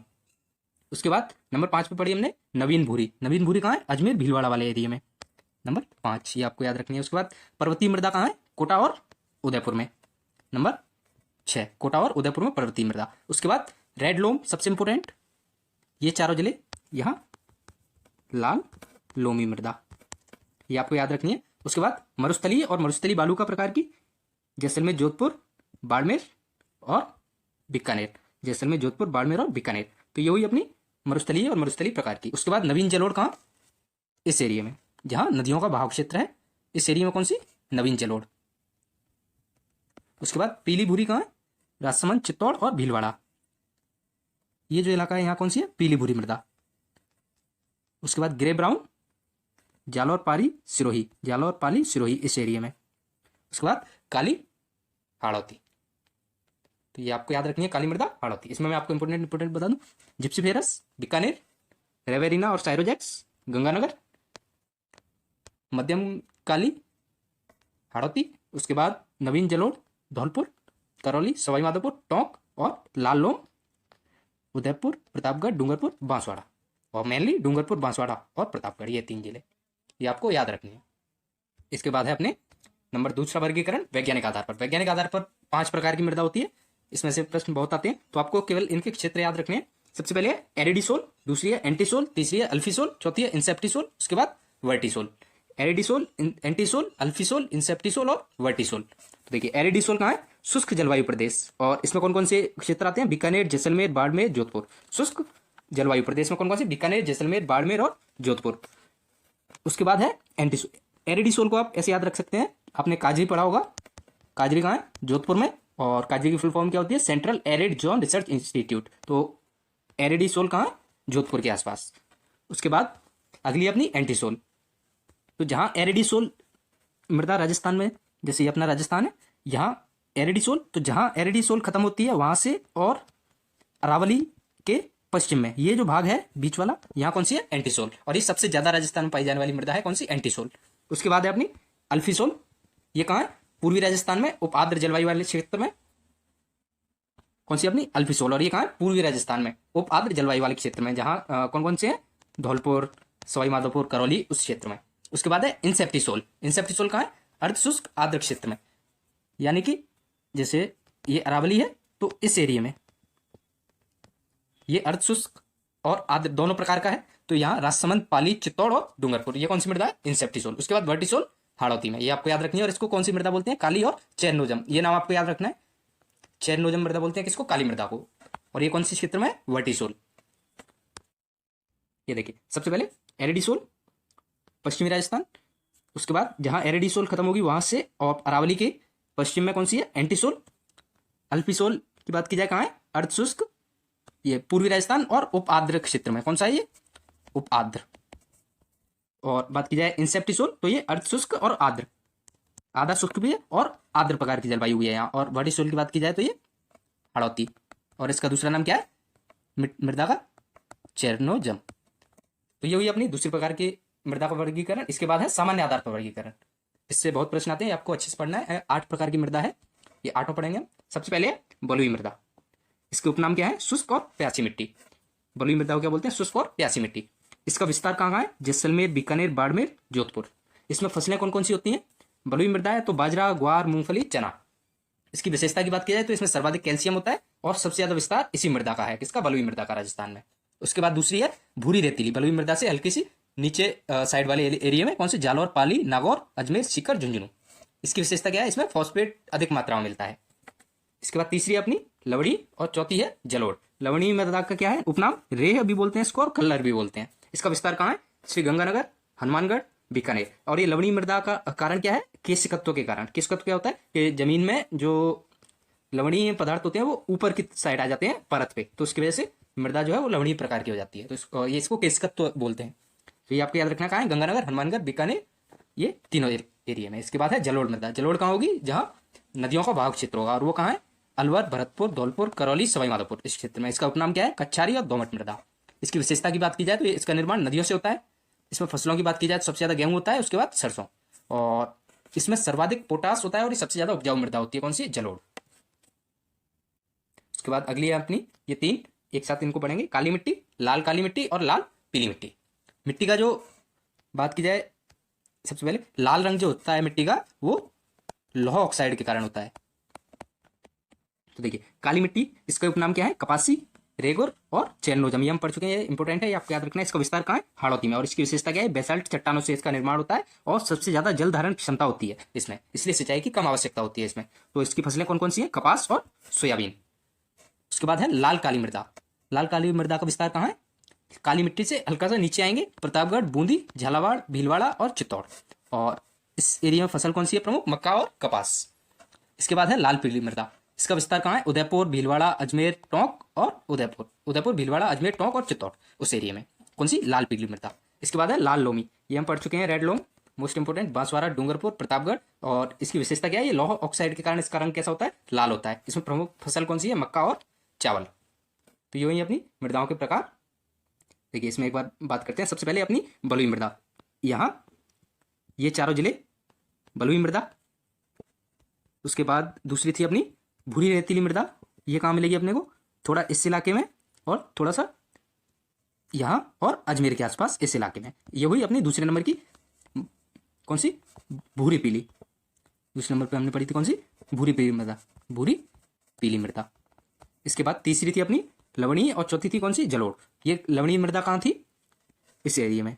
ये नंबर 3 लवणीय मृदा, नंबर 4 यहाँ जलोढ़ मृदा। उसके बाद हमने पढ़ी थी 3 काली, लाल काली और लाल पीली। तो काली मिट्टी कहाँ, हाड़ौती वाले इलाके में, कहाँ, इस एरिया में, यहाँ यहाँ पूरी काली एकदम ये काली। उसके बाद लाल काली कहाँ, इस एरिया में, यहाँ लाल काली, लाल काली। और यहाँ बिल्कुल लाल लोमी, लाल लोमी। और लाल पीली कहाँ, यहाँ लाल पीली। तो ये आपको याद रखनी है, काली, उसके बाद लाल काली, लाल और लाल पीली, काली, लाल काली, लाल और लाल पीली। ये आपको याद रखना है इनके इलाके। अब बात की जाए मृदा संरक्षण के बारे में। सबसे पहले बात करते हैं समस्याएं कौन कौन सी होती है मृदा में। नंबर 1 अपरदन, नंबर 2 लवणीयता, नंबर 3 सेम की समस्या और क्षार की समस्या। देखिए अपरदन जो होता है इसको रैंक की मौत और किसान की मृत्यु भी बोलते हैं। सर्वाधिक अपरदन जो होता है वो हवा के द्वारा होता है। और दूसरे नंबर पे वर्षा, और तीसरा अवनालिका अपरदन। अवनालिका अपरदन कहाँ होता है, चंबल के द्वारा, चंबल के आसपास वाले इलाके में, जिसकी वजह से यहाँ क्या बनते हैं, बीहड़ बन जाते हैं। तो वर्षा के द्वारा सर्वाधिक अपरदन कहाँ होता है, राजसमंद और सिरोही में। तो इसका संरक्षण कैसे किया जाता है, वृक्षारोपण के द्वारा और मेड़बंदी के द्वारा। ये आपको याद रखना है। नंबर 2 पे है लवणीयता। तो इसका ये मैंने बताया आपको कैसे होता है, केशिक तत्व के द्वारा लवणीयता बढ़ती है। और इसको सही कैसे किया जाता है, जिप्सम के उपयोग से। जिप्सम का फॉर्मूला क्या है, CaSO4। और ये कौन से इलाके में ये समस्या है, हनुमानगढ़ बीकानेर के आसपास। उसके बाद मोस्ट इंपोर्टेंट सेम की समस्या, इंदिरा गांधी नहर के आसपास। यहाँ क्या है, दलदली भूमि हो जाती है, मिट्टी की जो जल धारण क्षमता होती है वो पूरी हो जाती है। उसके बाद मिट्टी दलदली होना शुरू कर देती है। तो इसका उपाय कैसे किया जाता है, सफेदा के पौधे लगाए जाते हैं। सफेदा को और क्या बोलते हैं, यूकेलिप्टस। इसके पौधे लगाए जाते हैं, इससे सेम की समस्या का निवारण होता है। उसके बाद क्षार की समस्या, वही जिप्सम के द्वारा। ये क्या होता है, ये थोड़ा होता तो ये लवण है, लेकिन इसमें क्या है, थोड़े एसिडिक टाइप की नेचर होती है इसकी। कैसी होती है, अम्लीय नेचर होती है, इसलिए ये क्षार की समस्या को खत्म करने के काम आता है जिप्सम। तो ये हुई अपनी मृदा संरक्षण और मृदा के प्रकार। एक बार वीडियो को आप वापस से देखना, मैप से एक बार ट्राई करना खुद से, ये आपको याद हो जाएंगे। अगर आपको वीडियो पसंद आया हो तो वीडियो को लाइक करें, चैनल को सब्सक्राइब करें और वीडियो को शेयर करें। धन्यवाद। हेलो नमस्कार, स्वागत है आप सबका एक बार फिर से हमारे YouTube channel easy to learn पर। ये हमारे रीट के 30 डेज रिवीजन बैच का 10वां वीडियो है। आज का हमारा टॉपिक है राजस्थान की प्रमुख फसलें। इसमें हम पढ़ने वाले हैं पहले राजस्थान की कौन कौन सी फसलें होती हैं, उसके बाद खरीफ की फसल, फिर रबी की फसल, फिर जो प्रमुख फसलें हैं उनमें राजस्थान का स्थान, उसके बाद जो प्रमुख फसलें हैं उनकी किस्में। तो चलिए देखते हैं। देखिए सबसे पहले राजस्थान में जो फसलें बोई जाती हैं उनमें एक है खरीफ की फसल, एक है रबी की और एक है जायद की फसल। इसमें सबसे इंपॉर्टेंट है खरीफ की फसल। इसके बोने का समय क्या होता है, जून जुलाई यानी कि मानसून के आसपास। और काटने का समय क्या होता है इसका, सितंबर अक्टूबर। कब होता है, सितंबर अक्टूबर। और इसके अन्य नाम में क्या है, श्यालू और सावणु भी इसको बोलते हैं, ये इसके अन्य नाम है। अब सबसे इंपॉर्टेंट चीज है इसमें प्रमुख फसलें जिससे प्रश्न आता है। नंबर 1 चावल, ज्वार, बाजरा, मूंग, मोठ, उड़द, तिल, मक्का, मूंगफली, अरंडी, सोयाबीन, कपास और अरहर। देखिए चावल, ज्वार, बाजरा, मूंग, मोठ, उड़द, तिल, मक्का, मूंगफली, अरंडी, सोयाबीन, कपास और अरहर, ये हैं खरीफ की फसलें। इसके बाद है नंबर रबी की फसलों का। देखिए इनके बोने का समय होता है अक्टूबर नवंबर यानी दिवाली के आसपास। इनके काटने का समय क्या होता है, मार्च अप्रैल यानी होली के आसपास, होली के बाद में। अन्य नाम क्या है इनका, इनको उनालू भी बोलते हैं। और रबी की प्रमुख फसलों की बात की जाए तो रबी की प्रमुख फसलें कौन कौन सी हैं, देखिए इसमें कौन कौन सी हैं अपने, गेहूं, जौ, चना, सरसों, ये चारों आपको पता होगी। उसके बाद तारा मीरा, इसबगोल, इसबगोल को और क्या बोलते हैं, घोड़ा जीरा, क्या बोलते हैं, घोड़ा जीरा। और उसके बाद जीरा, मेथी, अलसी, सूरजमुखी, ये आपको याद रखनी है। इसके बाद है जायद की फसलें। इसमें ज़्यादा कुछ खास है नहीं, इसको सिर्फ बोने का समय याद रखिए, मार्च से जून। और जितनी भी अधिकतर फल सब्जियां हैं वो सारी तरबूज, ककड़ी किस में आती हैं, जायद में। इसके बाद है प्रमुख फसलें जिनमें राजस्थान का कौन सा स्थान है उसकी बात करते हैं। देखिए सबसे पहले जिन फसलों में राजस्थान का पहला स्थान है ऐसी कौन कौन सी हैं, बाजरा, राई, पोषक अनाज, कुल दलहन और चना। बाजरा, राई, सरसों, अनाज, तिलहन, दलहन और चना, इनमें राजस्थान का पहला स्थान है। बाजरा कितना बोया जाता है, 45.56%।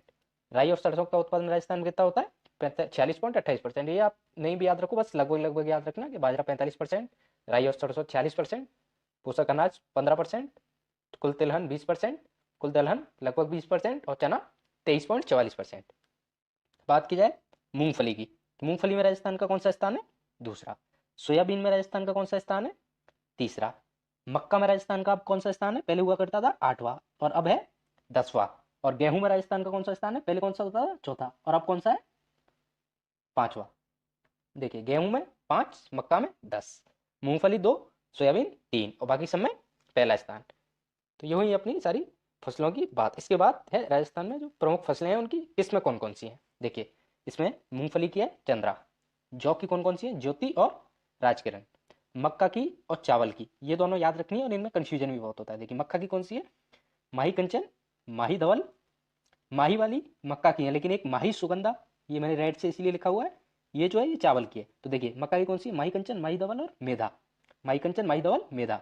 चावल की कौन सी है? चंबल, बासमती, माही सुगंधा, कावेरी, परमल। जितने भी नदियों वाले नाम है, चंबल, कावेरी, माही सुगंधा, ये किसकी है? चावल की। इसके बाद बात करें गेहूं और सरसों की, तो गेहूं की कौन सी है? सोनालिका, सोना कल्याण और कोहिनूर। सोनालिका, सोना कल्याण, कोहिनूर, यानी कि सारी महंगी महंगी चीजें, सोना और कोहिनूर। उसके बाद सरसों, सरसों की कौन सी है? पूसा, कल्याणी और दुर्गामणि। और आलू की कौन सी है? कुफरी। तो इसमें चावल की माही सुगंधा आपको याद रखनी है और मक्का की माही कंचन, माही धवल, ये याद रखनी है। अब जो फसलों में अनुसंधान केंद्र वगैरह है वो हमने पहले ही टॉपिक कवर कर लिया है, उसको आप प्लेलिस्ट में रीट की में देख सकते हैं। मैंने एक अलग प्लेलिस्ट बना रखी है रीट मेंस के नाम से, चैनल पे आपको मिल जाएगी। तो अभी तक आपने चैनल को सब्सक्राइब नहीं किया, चैनल सब्सक्राइब कर दें, वीडियो को लाइक कर दें। मिलते हैं अगली वीडियो में। धन्यवाद। हेलो, नमस्कार, स्वागत है आप सबका एक बार फिर से हमारे YouTube channel easy to learn पर। ये हमारे रीट के 30 डेज रिवीजन वाइज का नवा वीडियो है। आज का हमारा टॉपिक है जनगणना। तो बढ़िया तरीके से, बेहतरीन तरीके से टॉपिक को याद करने वाले हैं, पूरा डाटा याद करने वाले हैं अच्छे तरीके से। तो चलिए शुरू करते हैं। देखिए, जनगणना में जो सबसे ज़्यादा प्रश्न पूछे जाते हैं वो जनसंख्या, लिंगानुपात, साक्षरता और जनजाति, इन 4 टॉपिक से सबसे ज़्यादा प्रश्न आते हैं। तो चलिए देखते हैं। सबसे पहले जनसंख्या। जनसंख्या में बात की जाए तो सर्वाधिक जो जनसंख्या है वो जयपुर की है। न्यूनतम की बात की जाए तो जैसलमेर की। सर्वाधिक जयपुर, न्यूनतम जनसंख्या जैसलमेर। पुरुष जनसंख्या 51.86% और महिला जनसंख्या 48.14%। पुरुष कितने? 51.86, महिला कितनी है? 48.14। ग्रामीण जनसंख्या की बात की जाए तो 75.1% और नगरीय जनसंख्या की बात की जाए तो 24.9%। उसके बाद बात की जाए दशकीय वृद्धि दर, तो दशकीय वृद्धि दर कितनी है राजस्थान की? 21.3%। ये याद रखना है, कितनी है? 21.3%। और जनसंख्या घनत्व कितना है राजस्थान का? 200। ये तो ही सामान्य सामान्य सी बातें जो लगभग हमें पहले से पता थी। अब बात करते हैं सर्वाधिक पुरुष जनसंख्या कहाँ की है? जयपुर की। सर्वाधिक महिला जनसंख्या कहाँ की है? ये भी जयपुर की। सर्वाधिक ग्रामीण जनसंख्या की बात की जाए तो ये भी जयपुर की। और सर्वाधिक नगरीय जनसंख्या की बात की जाए तो ये भी जयपुर की। तो सर्वाधिक पुरुष, सर्वाधिक महिला, सर्वाधिक ग्रामीण, सर्वाधिक नगरीय, सारे कहाँ है? जयपुर। अब इसके बाद बात की जाए न्यूनतम की। देखिए, न्यूनतम पुरुष जनसंख्या कहाँ है? जैसलमेर। न्यूनतम महिला जनसंख्या कहाँ है? जैसलमेर। न्यूनतम पुरुष भी जैसलमेर, न्यूनतम महिला भी जैसलमेर, न्यूनतम ग्रामीण भी जैसलमेर। मतलब न्यूनतम पुरुष, न्यूनतम महिला, न्यूनतम ग्रामीण। बस इसमें ये एक अलग से याद करना है, न्यूनतम शहरी कहाँ है? प्रतापगढ़ में। तो इन तीनों का आंसर क्या है? जैसलमेर, न्यूनतम पुरुष, न्यूनतम महिला और न्यूनतम ग्रामीण। और न्यूनतम शहरी कहाँ है? प्रतापगढ़। और सर्वाधिक में सब कहाँ है? जयपुर में। अब इसके बाद बात करें दशकीय वृद्धि दर। तो देखिए, मैंने आपको बताया कि कुल दशकीय वृद्धि दर राजस्थान की कितनी है? 21.3%। तो सर्वाधिक दशकीय वृद्धि दर की बात की जाए तो वो कहाँ का है? बाड़मेर की। कितनी है? 32.5%। ये प्रश्न खूब पूछा जाता है। कितनी है? 32.5% बाड़मेर की सर्वाधिक दशकीय वृद्धि दर। और न्यूनतम दशकीय वृद्धि दर कहाँ की है? श्री गंगानगर की। और कितनी है? 10%। ये आपको याद रखना है अच्छे से। सर्वाधिक दशकीय वृद्धि दर कहाँ की है? बाड़मेर की। इसके बाद बात की जाए जनसंख्या घनत्व की, तो सर्वाधिक जनसंख्या घनत्व कहाँ का है? जयपुर का। कितना है? 595। 595। और न्यूनतम कहाँ का है? जैसलमेर का। कितना है? मात्र 17। जनसंख्या घनत्व राजस्थान का कितना है? 200। सर्वाधिक कहाँ का है? जयपुर का 595। न्यूनतम कहाँ का है? जैसलमेर का 17। ये हुई बात अपनी जनसंख्या घनत्व की। अब बात की जाए लिंगानुपात। जनसंख्या अपनी कंप्लीट हो गई, इसके बाद लिंगानुपात। देखिए, राजस्थान का लिंगानुपात कितना है? कुल 928। ग्रामीण लिंगानुपात कितना है? 933। शहरी लिंगानुपात कितना है 914 और शिशु लिंगानुपात कितना है 888 888। देखिए वापस सुनिए, राजस्थान का लिंगानुपात 928, ग्रामीण लिंगानुपात 933, शहरी लिंगानुपात 914, शिशु लिंगानुपात 888। अब बात की जाए सर्वाधिक लिंगानुपात की तो डूंगरपुर का है कितना 994 और न्यूनतम लिंगानुपात की बात की जाए तो कहाँ का है धौलपुर का 846। सर्वाधिक ग्रामीण लिंगानुपात कहाँ का है पाली का। सर्वाधिक लिंगानुपात तो कहाँ का है डूंगरपुर का। न्यूनतम लिंगानुपात कहाँ का है धौलपुर का और सर्वाधिक ग्रामीण की बात की जाए तो कहाँ का है पाली का। ये हुई अपने लिंगानुपात की बात। इसके बाद आता है अपना साक्षरता। तो देखिए राजस्थान की कुल साक्षरता है 66.1%, जिसमें पुरुष साक्षरता कितनी है 79.2% और महिला साक्षरता कितनी है 66.1%। पुरुष कितनी है 79.2 और महिला साक्षरता कितनी है 66.1। अब सर्वाधिक और न्यूनतम साक्षरता की बात की जाए तो सर्वाधिक साक्षरता कहाँ है कोटा में 76.6% और न्यूनतम साक्षरता कहाँ है जालौर में 54.9%। सर्वाधिक कहाँ है कोटा में और न्यूनतम कहाँ है जालौर में। उसके बाद देखिए सर्वाधिक पुरुष और सर्वाधिक महिला साक्षरता की बात करते हैं। सर्वाधिक पुरुष साक्षरता तो कहाँ है झुंझुनू में और सर्वाधिक साक्षरता कहाँ है अपन पीछे पढ़ के आए कोटा में। सर्वाधिक साक्षरता कोटा और सर्वाधिक पुरुष साक्षरता झुंझुनू। बात की जाए सर्वाधिक महिला साक्षरता कहाँ है कोटा में और सर्वाधिक साक्षरता भी कहाँ है कोटा में। तो ये अपने को फैक्ट याद हुए तीन, सर्वाधिक साक्षरता कोटा, सर्वाधिक महिला साक्षरता कोटा और सर्वाधिक पुरुष साक्षरता झुंझुनू। अब उसके बाद बात की जाए न्यूनतम की तो न्यूनतम साक्षरता हम पीछे पढ़ के आए हैं कहाँ की है जालौर। कहाँ की है जालौर। तो न्यूनतम साक्षरता जालौर, न्यूनतम महिला साक्षरता भी जालौर और न्यूनतम पुरुष साक्षरता प्रतापगढ़। ये तीन अलग से याद करने हैं। देखिए वापस सुनिए, सर्वाधिक साक्षरता कोटा, सर्वाधिक महिला साक्षरता कोटा और सर्वाधिक पुरुष साक्षरता झुंझुनू। न्यूनतम में न्यूनतम साक्षरता जालौर, न्यूनतम महिला साक्षरता जालौर और न्यूनतम पुरुष साक्षरता प्रतापगढ़। ये हुई अपनी साक्षरता। इसके बाद है एससी और एसटी की बात की जाए। देखिए सबसे पहले देखते हैं एसटी के बारे में, अनुसूचित जनजाति के बारे में। राजस्थान में कुल अनुसूचित जनजाति कितनी है 13.5%, जिसमें सर्वाधिक जनसंख्या कहाँ है, ये जनसंख्या की बात हो रही है। जनसंख्या कहाँ है उदयपुर में। न्यूनतम जनसंख्या कहाँ है बीकानेर में, ये भी जनसंख्या के हिसाब से है। सर्वाधिक परसेंटेज की बात की जाए तो कहाँ है बांसवाड़ा। सर्वाधिक जनसंख्या तो उदयपुर में है लेकिन सर्वाधिक परसेंटेज कहाँ है बांसवाड़ा में। बांसवाड़ा की 76.5% जनसंख्या जो है वो एसटी में आती है। अब बात की जाए न्यूनतम की तो न्यूनतम जनसंख्या तो बीकानेर में है लेकिन न्यूनतम परसेंटेज की बात की जाए तो कहाँ है नागौर में। ये अपने सारे फैक्ट हो गए। इसके बाद बात करते हैं एससी की। देखिए कुल एससी कितनी है राजस्थान में 17.8, जिसमें सर्वाधिक एससी की जनसंख्या कहाँ है जयपुर में, ये जनसंख्या के हिसाब से। और परसेंटेज के हिसाब से अगर बात की जाए एससी की तो कहाँ है गंगानगर। न्यूनतम जनसंख्या कहाँ है एससी की डूंगरपुर और न्यूनतम परसेंटेज भी कहाँ है डूंगरपुर। एससी का न्यूनतम और न्यूनतम परसेंटेज दोनों डूंगरपुर में है। एससी सबसे ज़्यादा जयपुर और परसेंटेज में सबसे ज़्यादा गंगानगर। और एसटी की बात की जाए तो एसटी सबसे ज़्यादा उदयपुर और परसेंटेज में सबसे ज़्यादा बांसवाड़ा और न्यूनतम सबसे जनसंख्या में बीकानेर और न्यूनतम परसेंटेज में नागौर। तो ये हुआ अपना जनसंख्या का पूरा टॉपिक कंप्लीट। इसको वीडियो को एक दो बार अच्छे से वापस से सुनना, आपको याद हो जाएंगे। और आप मुझे एक प्रश्न का जवाब कमेंट सेक्शन में देंगे कि 2011 की जो जनगणना थी वो राजस्थान की कौन सी जनगणना की, कौन से नंबर की, कौन से नंबर की, और उसके बाद ये स्वतंत्रता के बाद कौन से नंबर की जनगणना थी।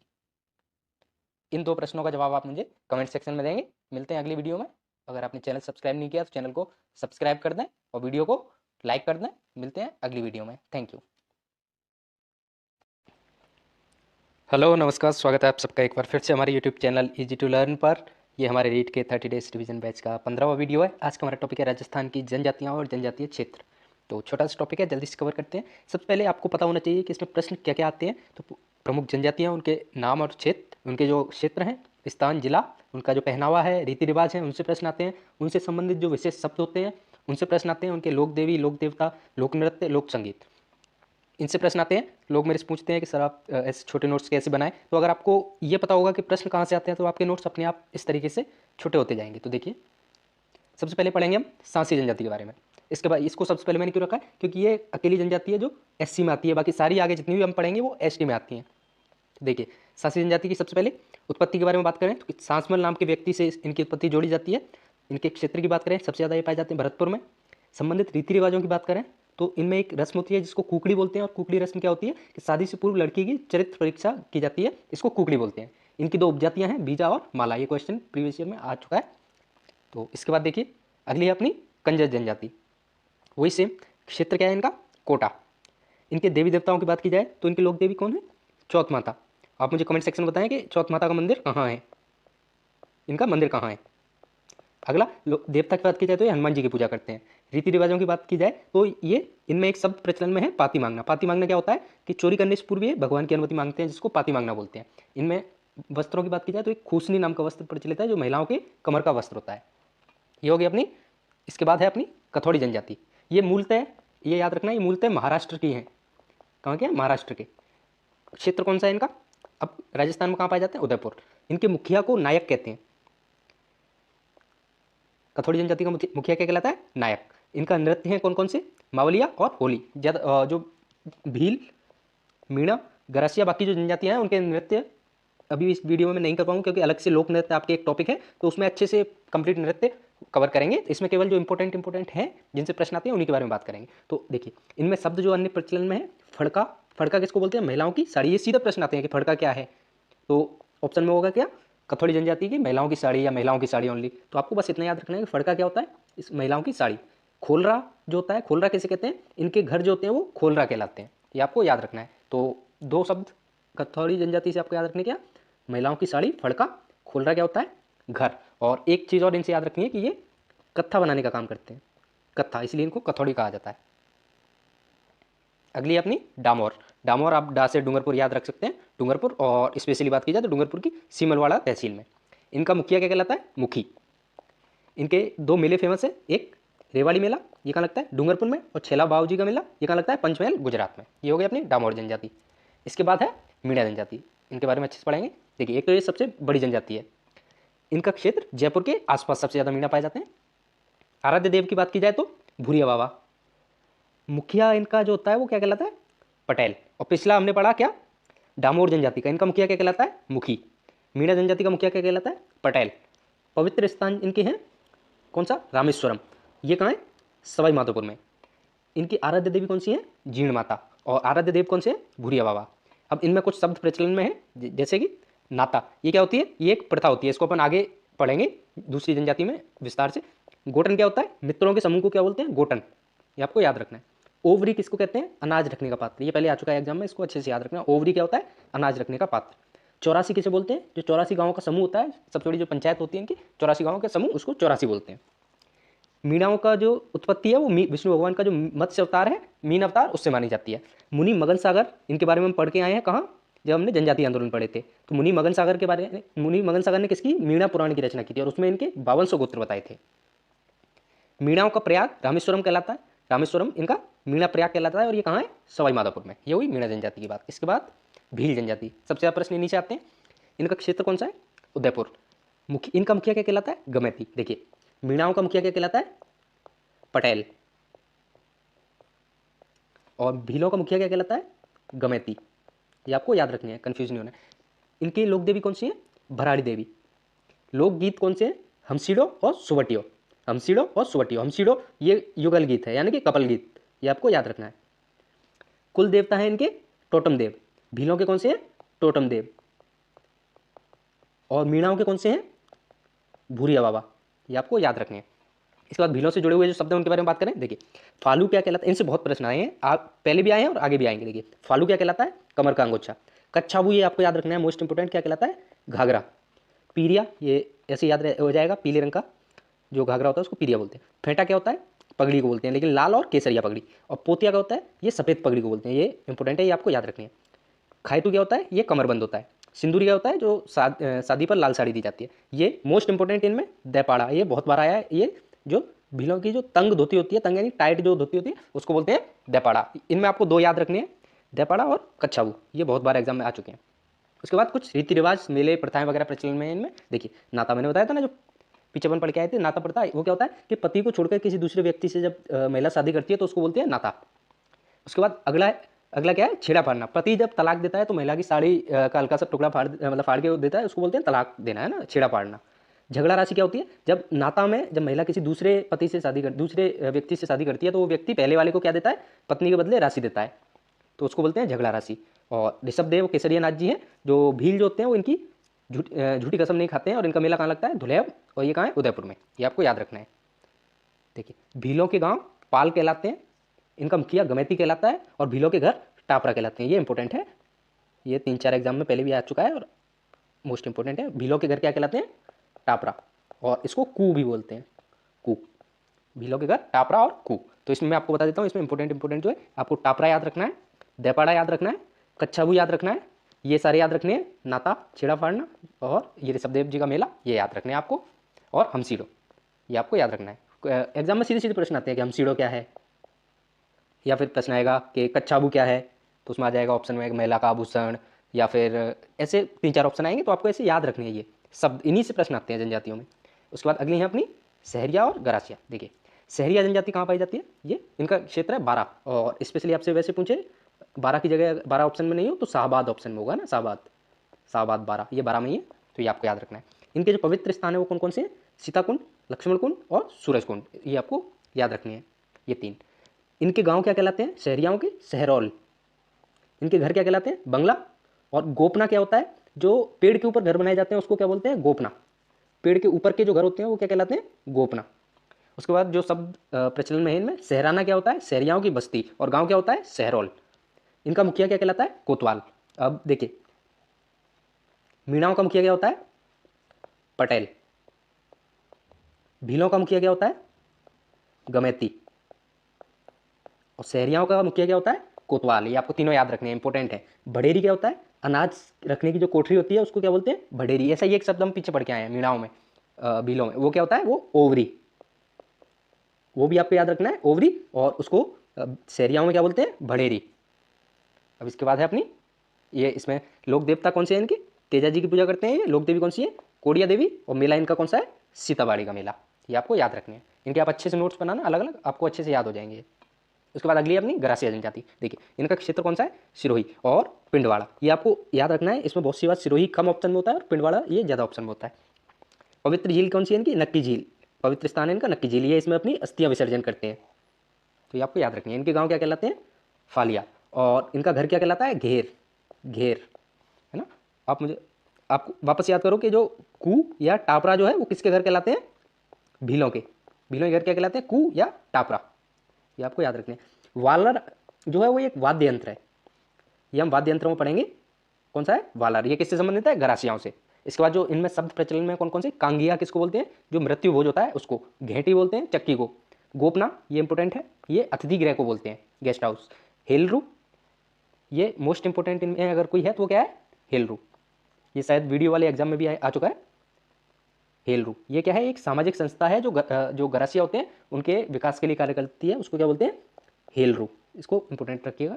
हुरे क्या होता है? जो इनके जो स्मारक बनाए जाते हैं उसको हुरे बोलते हैं। इनको आप नहीं भी इतना याद रखो इनको, तो ये 2 आपको याद रखने हैं, गोपना और हेलरू। इसके बाद देखिए ये हमने पढ़ा था किसमें? जब हमने जनगणना पढ़ी थी उसमें। एक बार वापस रिवाइज कर लेते हैं। राजस्थान में कुल एसटी कितनी है? 13.5%।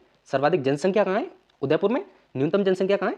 बीकानेर में। सर्वाधिक परसेंटेज की बात की जाए, एक कमेंट भी आया था पिछली जनगणना वाले में कि सर वो जनगणना था या परसेंटेज था, तो सर्वाधिक जनसंख्या मतलब टोटल लोगों की बात की जाए वो उदयपुर में है, लेकिन सर्वाधिक परसेंटेज की बात की जाए, जैसे उदयपुर में मान लीजिए कि 10 लाख है ना, लेकिन उदयपुर की पॉपुलेशन ज़्यादा होगी, मान लो 80 लाख है, तो यहाँ 8% ही है। और बांसवाड़ा में जैसे मान लीजिए आप ये 80,000 ही हैं, लेकिन वहाँ की पॉपुलेशन अगर 1,60,000 ही हो तो ये 50% हो गए ना। जनसंख्या तो उदयपुर में ज़्यादा है 10 लाख, लेकिन यहाँ पॉपुलेशन कितनी है? 8% ही है, लेकिन यहाँ कितनी होगी? 10%। तो ये इस हिसाब से है। तो आपको क्या याद रखना है कि जनसंख्या सर्वाधिक कहाँ है? उदयपुर में एसटी की, और परसेंटेज सर्वाधिक कहाँ है? बांसवाड़ा में, और न्यूनतम परसेंटेज कहाँ है? बीकानेर में, और न्यूनतम जनसंख्या कहाँ है? वो सॉरी नागौर में, और न्यूनतम जनसंख्या कहाँ है? बीकानेर में। तो देखिए सर्वाधिक जनसंख्या उदयपुर, सर्वाधिक परसेंट बांसवाड़ा, न्यूनतम जनसंख्या बीकानेर, न्यूनतम परसेंट नागौर। ऐसे एससी की बात करें तो कुल है 17.8%। सर्वाधिक जनसंख्या जयपुर, सर्वाधिक परसेंट श्रीगंगानगर, और न्यूनतम दोनों ही डूंगरपुर में है प्रतिशत। और ये तो ये हो गया अपना वीडियो कंप्लीट आज। अगर इसके बाद मैंने सुबह एक साइंस का वीडियो डाला था, आप वो देख सकते हैं, साइंस का सेल यानी कोशिका टॉपिक का, तो वो आप वीडियो देख सकते हैं। और देख के मुझे बताएं कि ये वीडियो आपको कैसा लगा, और ये वीडियो आपको कैसा लगा आप कमेंट सेक्शन में जरूर बताएं। वीडियो को लाइक करें, कमेंट करें और शेयर करें। चैनल को सब्सक्राइब करें। हम ऐसे ही एक एक करके सारे वीडियोज, सारे टॉपिक कवर करने वाले हैं रीट के एग्जाम से पहले। Thank you. हेलो, नमस्कार, स्वागत है आप सबका एक बार फिर से। सबसे पहले आप सभी को 74वें गणतंत्र दिवस की हार्दिक शुभकामनाएं, और इसी आशा के साथ कि 75वां गणतंत्र दिवस जो है आप सभी अपने अपने विद्यालय में शिक्षक के रूप में मनाएंगे। तो देखिए, आज का हमारा टॉपिक है राजस्थान के प्रमुख खनिज। तो इसमें अगर कुछ सामान्य सी बातें की जाएं जो पेपर में पूछी जाती हैं, तो खनिजों में विविधता के आधार पर राजस्थान की पहली रैंक है, यानी कि राजस्थान में 81 अलग अलग प्रकार के कुल खनिज निकाले जाते हैं। अब बात की जाए कुल खनिज भंडारण की, कि इन 81 प्रकार के खनिजों का कुल कितना भंडारण है, तो इसमें राजस्थान सेकंड रैंक पे है। अब बात की जाए कुल उत्पादन की, तो उसमें भी राजस्थान सेकंड रैंक पे है, यानी कि कुल कितना खनिज राजस्थान से निकाला जाता है, तो उसमें राजस्थान सेकंड रैंक पे है। और आपको याद रखना है कि इसमें 57 प्रकार के खनिजों का राजस्थान में खनन किया जाता है। कुल तो 81 प्रकार के हैं, लेकिन उनमें से 57 प्रकार के खनिजों का हम खनन करते हैं। बात की जाए खनिजों से होने वाली आय की, तो उसमें राजस्थान 5वें नंबर पर है, क्योंकि राजस्थान में जो अधिकतर खनिज है वो अधात्विक या अलोह प्रकृति के हैं, जो सस्ते होते हैं, इसलिए राजस्थान की रैंक जो है वो 5वीं है। अब कुछ सामान्य सी जानकारियां हैं जो आपको खनिज के टॉपिक में हेल्प करने वाली हैं।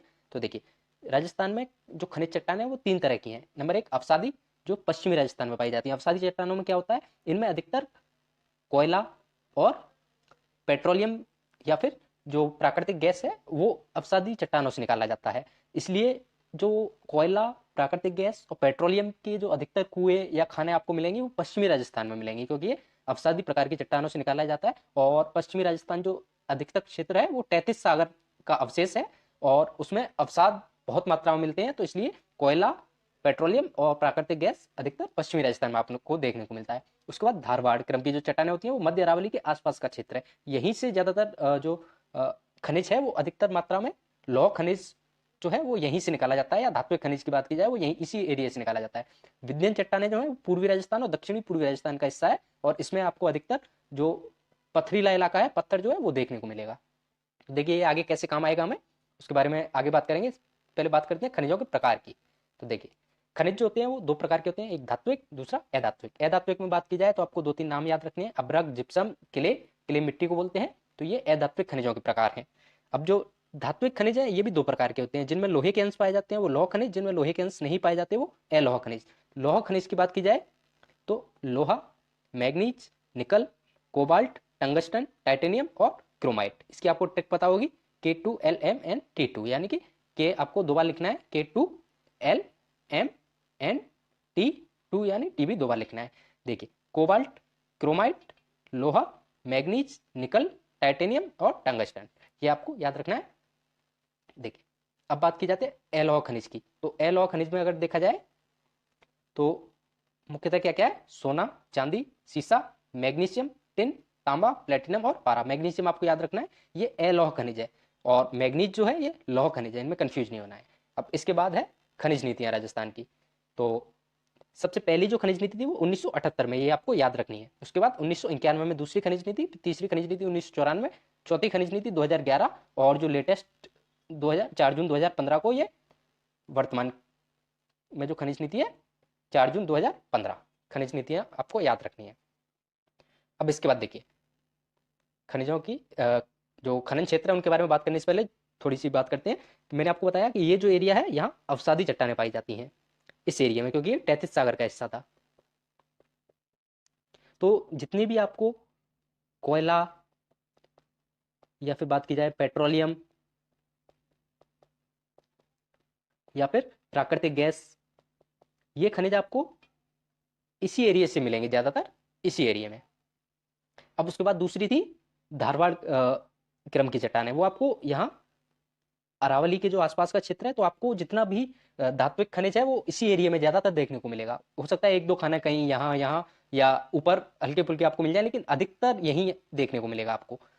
अब तीसरा था विंध्यन क्रम की चट्टान है।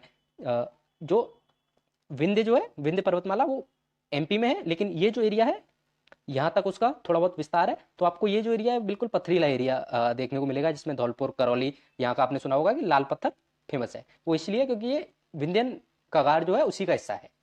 अब देखिए, ये कैसे काम आएगा हमें आगे, उसके बारे में बात की जाए।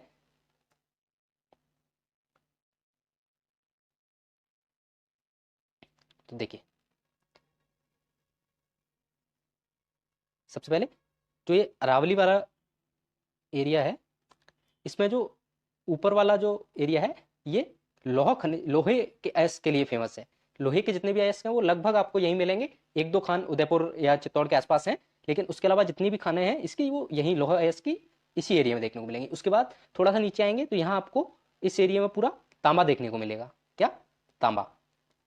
उसके बाद और थोड़ा नीचे आएंगे तो ये जो एरिया है भीलवाड़ा, चित्तौड़, उदयपुर, यहाँ आपको सीसा जस्ता देखने को मिलेगा।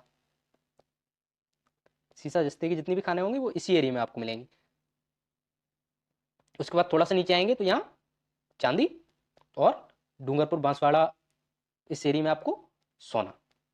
तो ये अगर आपको थोड़ा बहुत क्रम याद रहेगा तो आगे जो खान अपन पढ़ेंगे तो उनमें कन्फ्यूजन नहीं होगा, और ये आपको शायद जो 4 ऑप्शन दिए जाते हैं पेपर में तो उनको एलिमिनेट करने में भी थोड़ी सी हेल्प मिल जाएगी। अब जो खनन क्षेत्र है उनके बारे में बात करते हैं आगे।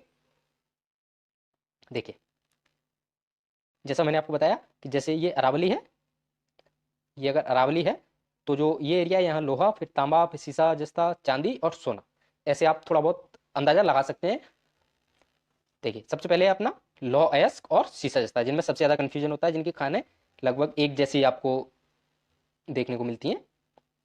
देखिए, लौह अयस्क की खाने ज़्यादातर उत्तरी अरावली में मिलेंगी, जिनमें झुंझुनू, जयपुर, दौसा, ये 3 एक जगह आपको याद रखनी है। झुंझुनू की डाबला सिंगाला, जयपुर की मोरिजा बानोल, मोस्ट इंपोर्टेंट। उसके बाद दौसा की निबला रायसेला, मोस्ट इंपोर्टेंट। और एक ही अलग से आपको याद रखनी है उदयपुर में नाथरा की पाल और थुरुंडेर। ये 3 एक जगह पे हैं, लगभग एक ही इलाके में आपको देखने को मिलेंगी। उसके बाद ये बिल्कुल नीचे दक्षिण में कौन कौन सी, डाबला सिंगाला, मोरिजा बानोल और निमला रायसेला। अब ऐसी ही बात की जाए सीसा जस्ता की, तो सीसा जस्ता मैंने आपको बताया कि इस एरिया में देखने को मिलेगा अरावली के, जहाँ ज़्यादातर क्या है, भीलवाड़ा, राजसमंद और उदयपुर, इस एरिया में। तो देखिए, सबसे पहले तो अलवर और सवाई माधोपुर में 2 खाने हैं, ये आपको अलग से याद रखनी है। कौन सी? गुड़ा खिचूरी दास और चौथ का बरवाड़ा, ये मोस्ट इंपोर्टेंट है, एग्जाम में आती है। उसके अलावा देखिए, रामपुरा आगूचा, रामपुरा आगूचा और आगूचा गुलाबपुरा, ये कहाँ है? भीलवाड़ा में। राजपुरा दरीबा कहाँ है? राजसमंद में। और जावर मोचिया मगरा, ये कहाँ है? उदयपुर में। ये तीनों आपको इसी एरिया में देखने को मिलेंगी। तो आपको याद रखना है कि सीसा जस्ता कहाँ मिलता है? इस एरिया में अरावली के। और लोहा यश कहाँ मिलते हैं? इस एरिया में। और ये जो एरिया है झुंझुनू और जयपुर का कुछ भाग, यहाँ आपको तांबे की खानें देखने को मिलेंगी, जिनके बारे में आगे बात करेंगे अपन। उससे पहले हिंदुस्तान, जो भारत सरकार का एक उपक्रम है हिंदुस्तान जिंक लिमिटेड, इसके बारे में बात करते हैं। इसकी 3 ब्रांच है। एक पहली सबसे पहले देवारी उदयपुर में 1966 में खोली गई थी, यूएसए की सहायता से, ये इंपोर्टेंट है, एग्जाम में आ चुकी है। उसके बाद चंदेरिया चित्तौड़ में 1982 में ब्रिटेन की सहायता से। और तीसरा राजपुरा दरीबा में, ये राजसमंद में। और 2004 ये जो सरकार का अपना खुद का ब्रांच है, ये वाली। उसके बाद देखिए तांबा। तो तांबा मैंने आपको बताया कि ये जो एरिया है ना, जयपुर, झुंझुनू, सीकर का कुछ एरिया, ये वही एरिया है जहाँ गणेश्वर सभ्यता, कांतली नदी, वो पढ़ते हैं। आपने उसमें देखा भी होगा कि गणेश्वर सभ्यता से क्या मिलता था? तांबा मिलता था। तो देखिए, झुंझुनू की खेतड़ी आप सभी को पता है, और एक याद रखनी है चांदमारी। उसके बाद सीकर की बन्नों की ढाणी और अलवर की खोदरीवा, ये अलवर का इलाका है, यहाँ खोदरीवा आपको याद रखनी है। उसके बाद 2 खाने उदयपुर और चित्तौड़ में भी हैं, यहाँ अंजनी सलूम्बर और भागेलबारी। तो इस एरिया में आपको तांबे का याद रखना है। उससे थोड़ा सा ऊपर इस एरिया में आपको लोहे की खाना याद रखनी है, और यहाँ सीसा जस्ता, जिससे आपको कन्फ्यूजन नहीं हो कि, क्योंकि लोहे में लोह एस और सीसा जस्ता, इन दोनों में बहुत कन्फ्यूजन होता है। ये आपको याद रखना है कि लोह एस सबसे ऊपर वाले इलाके में है और सीसा जस्ता भीलवाड़ा, राजसमंद और उदयपुर, इस क्षेत्र में। अब देखिए, उसके बाद और नीचे आए अगर यहाँ, तो यहाँ आपको देखने को मिलेगा सोना, एस्बेस्टस, हीरा और मैग्नीज। देखिए, सोना कहाँ है? बांसवाड़ा की 2 खाने हैं, जगपुरा भूकिया और आनंदपुर भूकिया। कौन कौन सी? जगपुरा भूकिया और आनंदपुर भूकिया, ये इंपॉर्टेंट है, ये आपको याद रखनी है। एक उदयपुर की रायपुर और है। इसके बाद एस्बेस्टस, ऋषभदेव, उदयपुर। उसके बाद हीरा, केसरपुरा, ये प्रतापगढ़ में यहाँ है, हीरे की खान केसरपुरा में। उसके बाद देखिए मैग्नीज, मोस्ट इंपोर्टेंट, बांसवाड़ा का लीलवानी, कालाखूंटा और तलवाड़ा, ये भी इसी एरिया में है। और उसके बाद उदयपुर स्वरूपपुरा की। तो ऐसे, क्योंकि हर खनिज के लिए एक फिक्स जो होता है एनवायरनमेंट, टेम्परेचर, सबकी जरूरत होती है, तो वो खनिज का वितरण जो होता है वो एक फिक्स एरिया में होता है। हो सकता है कभी कभार 1-2 खाने आपको कहीं दूसरे एरिया में मिल जाए, लेकिन ज़्यादातर जैसे लोह एस्क है वो ज़्यादातर इसी एरिया में मिलेंगे। तांबा भी यहीं मिलेगा, जो सीसा जस्ता है वो इसी एरिया में मिलेगा। वो इसी वजह से। देखिए अगला है अपना टंगस्टन और रॉक फास्फेट, इन दोनों को एक साथ पढ़ते हैं। देखिए टंगस्टन की जो फेमस फेमस खान है उनके बारे में बात करते हैं। नागौर, डेगाना आपको याद रखनी है, मोस्ट इंपोर्टेंट। उसके बाद पाली की नाना कराप, सिरोही, वालदा और आबू क्षेत्र। देखिए नागौर की टंगस्टन, डेगाना, उसके बाद पाली में और सिरोही में, यानी कि इस एरिया में टंगस्टन आपको खूब देखने को मिलेगा। अब बात की जाए रॉक फास्फेट की, तो झामर कोटला, उदयपुर, अचरौल, जयपुर और लाठी सीरीज ये जैसलमेर। आप बताएंगे मुझे कि लाठी सीरीज क्यों फेमस है, कमेंट में बताना कि लाठी सीरीज में जो है, लाठी सीरीज वो क्यों फेमस है। तो देखिए बात की हमने किसकी, टंगस्टन की, तो नागौर की, नागौर में कहाँ, डेगाना, पाली में नाना कराप, सिरोही में वालदा, उसके बाद उदयपुर में झामर कोटला, जयपुर में अचरौल और जैसलमेर में लाठी सीरीज। ये हो गया अपना टंगस्टन और रॉक फास्फेट। उसके बाद है अगला फ्लोराइट। ये आपको डूंगरपुर में मांडव की पाल जगह है। इनके केवल नाम नाम आपको याद रखना है कि कहाँ मिलता है। सबसे ज़्यादा जो कन्फ्यूजन था वो लोह अयस्क और सीसा जस्ता में होता है, वो मैंने आपको बता दिया, सीसा जस्ता। बाकी इन सब के एक एक नाम याद रखने हैं बस आपको। फ्लोराइट ये डूंगरपुर में मांडव की पाल, अब्रक भीलवाड़ा में, और इसको अब्रक नगरी भी कहा जाता है इसीलिए भीलवाड़ा को, और वोलेस्टोनाइट सिरोही में। ये आपको याद रखना है, फ्लोराइट डूंगरपुर, मांडव की पाल, अब्रक भीलवाड़ा, वोलेस्टोनाइट सिरोही। उसके बाद देखिए अगला है अपना पेट्रोलियम, पेट्रोलियम और प्राकृतिक गैस। इसके लिए पेट्रोलियम के लिए मैंने आपको बताया था कि पेट्रोलियम जो अधिकतर मिलेगा वो आपको पश्चिमी राजस्थान का जो एरिया होगा वहीं ज़्यादातर देखने को मिलेगा। तो देखिए पेट्रोलियम के 4 बेसिन है, बेसिन मतलब 4 क्षेत्र मान लीजिए आप पेट्रोलियम के। एक है विंध्यन बेसिन जो यहाँ आपको पूर्वी राजस्थान में इधर देखने को मिलेगा, दक्षिण पूर्वी राजस्थान में। उसके बाद जो 3 फेमस है, सबसे बड़ा Rajasthan self basin, Bikaner basin और बाड़मेर सांचौर बेसिन। देखिए ये इसमें सबसे बड़ा बाड़मेर सांचौर बेसिन है, और सबसे पहला जो पेट्रोलियम का जो कुआं मिला था वो भी यहीं से, मंगला, ये फर्स्ट था, ये जो 2009 में मिला था। उसके बाद रागेश्वरी, ऐश्वर्या, भाग्यम और शक्ति। मंगला, रागेश्वरी, ऐश्वर्या, भाग्यम और शक्ति, ये सारे किसके हैं, बाड़मेर सांचौर बेसिन के पेट्रोलियम के। उसके बाद बात की जाए राजस्थान सेल्फ बेसिन, ये जैसलमेर साइड में है, ये उस एरिया का है जैसलमेर साइड का। तो ये बागेवाला, सादेवाला और तनौट, ये तीनों कहाँ है, ये जैसलमेर। और तीसरा है बीकानेर नागौर बेसिन, तो इसमें 2 हैं, तुवरीवाला और तनौट। ये तनौट कहाँ है, ये जैसलमेर। ये यहाँ गलती से हो गया, ये तुवरीवाला, ये बीकानेर नागौर बेसिन में, ये आपको याद रखना है। तनौट इधर अपने राजस्थान सेल्फ बेसिन में, जैसलमेर में। उसके बाद बात की जाए प्राकृतिक गैस की, तो देखिए ये जैसलमेर में है और 3 इसके कुएं हैं। पहला जो सबसे पहले राजस्थान में खोजा गया था वो घोटारू, उसके बाद गुमाने वाला और रामगढ़, ये 3 आपको प्राकृतिक गैस में याद रखने हैं। इसके बाद अगला है अपना कोयला। कोयला भी उसी एरिया में, बाड़मेर, बीकानेर, बीकानेर बाड़मेर। देखिए बाड़मेर में कौन कौन से, कपूरडी, जालिपा, गिरल और भाद्रेस। ये मैंने आपको कल लिग्नाइट आधारित जो पावर प्लांट थे उनमें भी बताए होंगे, जो कल का हमारा टॉपिक था राजस्थान में ऊर्जा संसाधन, तो लिग्नाइट आधारित जो पावर प्लांट थे उसमें मैंने गिरल और ये आपको बताए होंगे। तो इससे आप याद रख सकते हैं कि बाड़मेर में कौन कौन से, कपूरडी, जालिपा, गिरल और भाद्रेस। उसके बाद बात की जाए बीकानेर में, तो बीटनोज, बरसिंगसर और पलाना। तो ये बरसिंगसर भी लिग्नाइट आधारित है और इसमें गिरल भी है। तो ये हो गया अपनी कोयले की। इसके बाद है जो सिंगल सिंगल आपको याद रखने हैं उनके बारे में बता देता हूँ, इनकी मैं आपको पीडीएफ भी दे दूंगा अलग से। तो देखिए वेंटोनाइट आपको मिलेगा बाड़मेर में, चाइना क्ले यानी चीनी मिट्टी बीकानेर में, फायर क्ले बीकानेर में, वॉल क्ले बीकानेर में, ये सारे बीकानेर में। उसके बाद बात की जाए जिप्सम की, तो ये मोस्ट इंपोर्टेंट है, इनमें सब में नागौर, गोठ, मानलोत। और जिप्सम का दूसरा नाम क्या होता है वो आप मुझे कमेंट में बताना कि जिप्सम को और क्या बोलते हैं। उसके बाद ब्लीच क्ले यानी मुल्तानी मिट्टी, बाकी सारी क्ले बीकानेर में है, लेकिन मुल्तानी मिट्टी जो है वो बाड़मेर में, बीकानेर में भी मिलती है। अगर ऑप्शन में बाड़मेर नहीं हो तो दूसरा ऑप्शन बीकानेर आपको करना है, लेकिन जहाँ तक है बाड़मेर ही आपको ऑप्शन में मिलेगा। उसके बाद सिलिका सैंड जिसका उपयोग किया जाता है कांच बनाने में, ये सबसे ज़्यादा मिलता है बूंदी में, उसके बाद जयपुर में। उसके बाद बात की जाए सबसे ज़्यादा ग्रेनाइट, तो जालौर में। मार्बल सबसे ज़्यादा राजसमंद, याद रखना मकराना अगर ऑप्शन में हो तो सबसे ज़्यादा अगर मार्बल पूछा गया है तो राजसमंद होगा, लेकिन मकराना का सबसे अच्छा मार्बल है, सबसे ज़्यादा नहीं है, सबसे अच्छा मार्बल है, ये आपको याद रखना है। सबसे ज़्यादा मार्बल जो है उत्पादन राजसमंद में किया जाता है। इसके बाद अगला है अपना स्लेट स्टोन, बलुआ पत्थर और लाल पत्थर। ये तीनों एक ही इलाके में मिलेंगे आपको, कहाँ? अलवर, भरतपुर और धौलपुर। तो अलवर का सैंडस्टोन, स्लेट स्टोन, भरतपुर का बलुआ पत्थर और धौलपुर का लाल पत्थर। अब बात की जाए चूना पत्थर आपको जोधपुर में, और पोटास कहाँ मिलेगा? बीकानेर, हनुमानगढ़ और चूरू। बीकानेर, हनुमानगढ़ और चूरू। इसके बाद देखिए कुछ संस्थान हैं खनिजों से संबंधित। जो पहला है RSMML,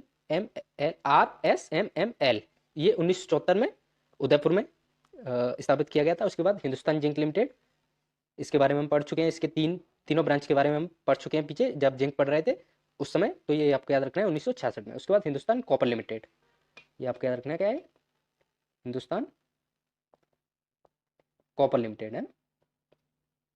हिंदुस्तान कॉपर लिमिटेड, ये खेतरी में और 1967 में। उसके बाद ये इंपॉर्टेंट है क्योंकि ये पूछा गया था एग्जाम में। राजस्थान रिफाइनरी है, ये बाड़मेर में है, और ये HPCL कंपनी और राजस्थान सरकार इन दोनों का संयुक्त में प्रक्रम है, जिसमें 74% जो है वो HPCL का हिस्सा है और 26% जो है वो राजस्थान सरकार का हिस्सा है। ये आपको याद रखना है, ये 2-3 बार एग्जाम में आ चुका है। और इसका जो बजट है टोटल, वो भी आप लगभग में याद रखना, 43,000 करोड़ के आसपास है। तो ये आप थोड़ा सा याद रखना। तो ये हुआ अपना खनिज का टॉपिक। एक बार देख लेते हैं जो भी पढ़ा उसके बारे में। तो देखिए झुंझुनू में मैंने आपको बताया लौह अयस्क और तांबे की खानें हैं, डाबला, सिंगाला और खेतड़ी। उसके बाद ये आपको याद रखना है कैल्साइट, और कैल्साइट आपको याद रखना है, कैल्साइट और पायराइट, ये दोनों कहाँ हैं? सीकर में। और सीकर में यूरेनियम का एक नया क्षेत्र मिला है। किसका? यूरेनियम का। वो आप मुझे कमेंट सेक्शन में बताएंगे। वो करंट का क्वेश्चन है और मोस्ट इंपोर्टेंट है। वो कौन सा क्षेत्र है? अगर कमेंट में कोई आंसर नहीं आएगा तो मैं आपको अगले जो वीडियो आएगा उसमें मैं आपको बता दूंगा उसके बारे में। उसके बाद देखिए जो अजमेर है, यहाँ आपको मिलेगा क्या? ग्रेफाइट, फेल्सपार, वर्मिक्यूलाइट, मैग्नाइट और क्वार्ट्ज। ये आपको पांचों याद रखने हैं, ये इंपोर्टेंट है अजमेर में। और सबसे इंपोर्टेंट है क्या? फेल्सपार। फेल्सपार कहाँ है? अजमेर में। उसके बाद नागौर, बीकानेर, यहाँ हमने बात की बॉल क्ले, फायर क्ले, चीनी मिट्टी, ये सारी। और जो लिग्नाइट कोयला है इसकी सारी खाना है, पलाना, बरसिंगसर, गुड़ा, बीटनोक और हार्डलाइन, सबके बारे में हमने बात की। उसके बाद बात की जाए नागौर में, तो टंगस्टन और जिप्सम, इन दोनों की बात हमने की। उसके बाद सफेद मार्बल, मकराना और नमक, आपको पता होगा डिडवाना, ये हम नमक के टॉपिक में पढ़ चुके हैं। उसके बाद बाड़मेर में मुल्तानी मिट्टी और लिग्नाइट कोयले की जो गिरल, कपूड़ी, इन सब के बारे में पढ़ चुके हैं हम। अब देखिए सबसे नीचे डूंगरपुर में फ्लोरस पार्क की मांडो की पाल, ये हम पढ़ चुके हैं। उसके बाद प्रतापगढ़ में हीरे की खान, केसरपुरा, ये हम पढ़ चुके हैं। सीसा जस्ता की रामपुरा आगूचा, अब्रक, और ये तीनों पढ़ चुके हैं हम। कहाँ? भीलवाड़ा में। उसके बाद मैग्नीज की लीलवाना, तलवाड़ा, ये भी ये सोने की खदान है। उसके बाद बात की जाए उदयपुर में, तो सीसा जस्ता की जावर, और पन्ना आपको याद रखना है उदयपुर में। और रॉक फास्फेट, झामर कोटड़ा, ये हम पढ़ चुके हैं। एस्बेस्टस ऋषभदेव में। और घिया पत्थर, ये आपको याद रखना है। उसके बाद देखिए अगला जो इंपोर्टेंट है, हाँ ये देखिए सिकर, ये जयपुर की जो खदान है लोहे की, मोरिजा, बानौल।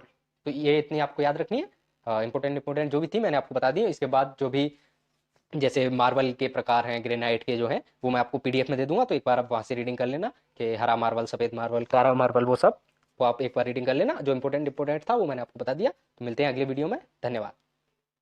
हमारे रीड के 30 डेज रिवीजन बैच का 12वां वीडियो है। तो अभी तक अगर आपने अभी 11 वीडियोस नहीं देखे हैं तो इसके बाद आप वो देख सकते हैं। तो देखिए आज का हमारा टॉपिक है राजस्थान के ऊर्जा संसाधन। तो ऊर्जा संसाधनों में बात की जाए तो सबसे पहले ऊर्जा के प्रकार, तो इसको हम दो तरीके से बांटते हैं। नंबर 1 विकसित होने के आधार पर, नंबर 2 उसके पुनः उपयोग के आधार पर। विकसित होने के आधार पर ये दो तरीके के होते हैं, एक परंपरागत, एक गैर परंपरागत।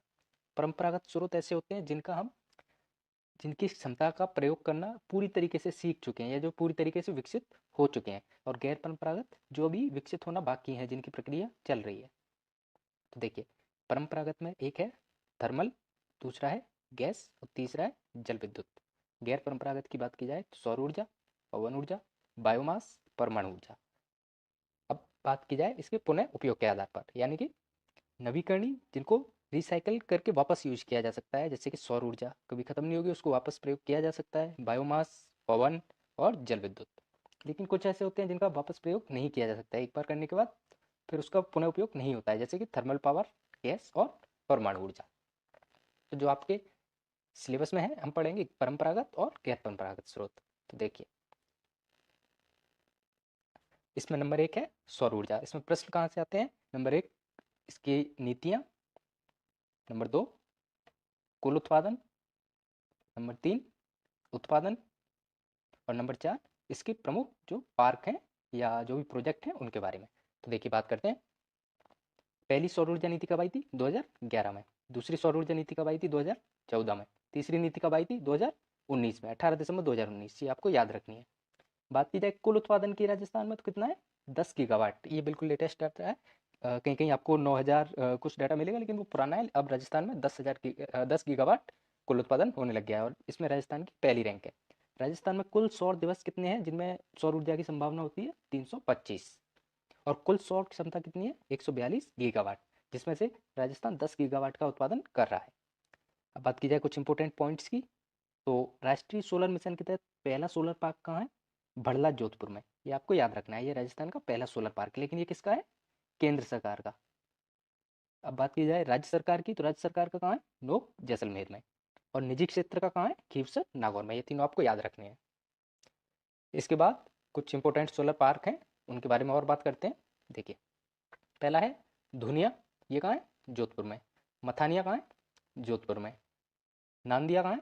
जोधपुर में। आप मुझे कमेंट करके बताएंगे मथानिया में और क्या है। गौरीर कहाँ है?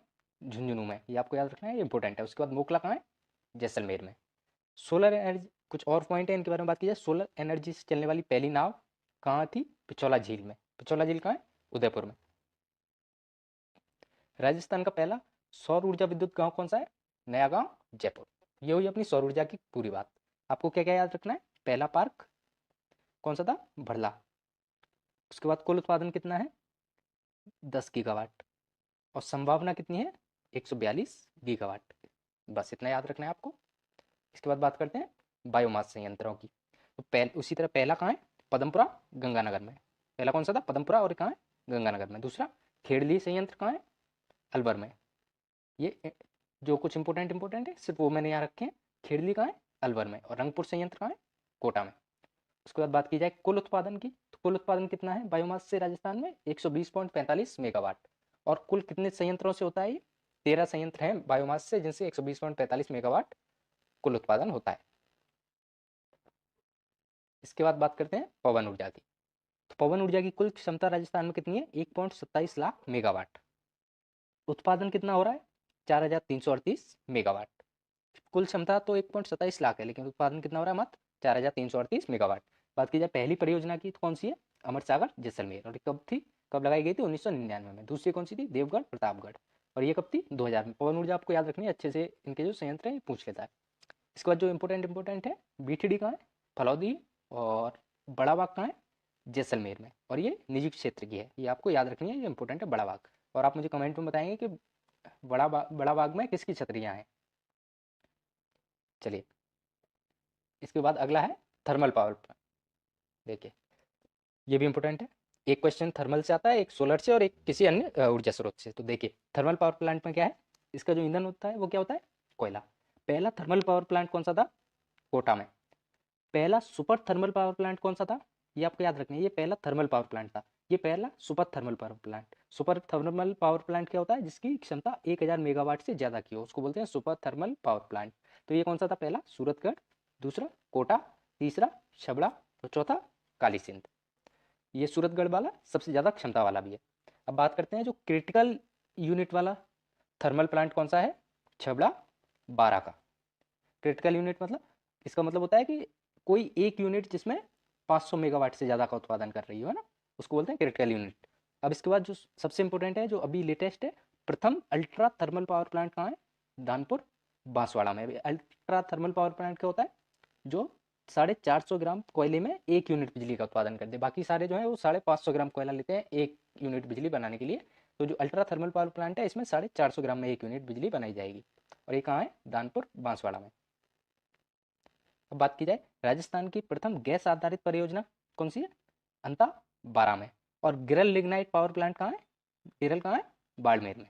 ये आपको याद रखने हैं। अब इसके बाद है परमाणु विद्युत ऊर्जा। देखिए परमाणु विद्युत ऊर्जा में दो है। पहला रावत भाटा, और दूसरा है नावला ये अभी प्रस्तावित है, ये बस आपको जगह याद रखनी है। बांसवाड़ा। बात करते हैं रावतवाड़ा के बारे में। देखिए, ये कनाडा की सहायता से लगाया गया था। इसकी 8वीं इकाई जो है वो पूरी तरीके से महिलाओं द्वारा संचालित है। इसमें 8 इकाइयाँ हैं, जिसमें 8वीं इकाई जो है वो पूरी तरह से महिलाओं द्वारा संचालित है। और ये 850 मेगावाट कुल, कितनी कुल क्षमता कितनी है इसकी? 850 मेगावाट, जिसमें से राजस्थान का हिस्सा कितना है? 425 मेगावाट। अब आप मुझे बताओगे कि बच्चे जो 425 मेगावाट हैं वो किस राज्य का हिस्सा है, ये आप मुझे कमेंट में बताएंगे। और इसमें किसका उपयोग किया जाता है? डीटीओ का। इसको क्या बोलते हैं? भारी जल, डीटीओ, है ना। तो ये हो गया अपना परमाणु विद्युत ऊर्जा।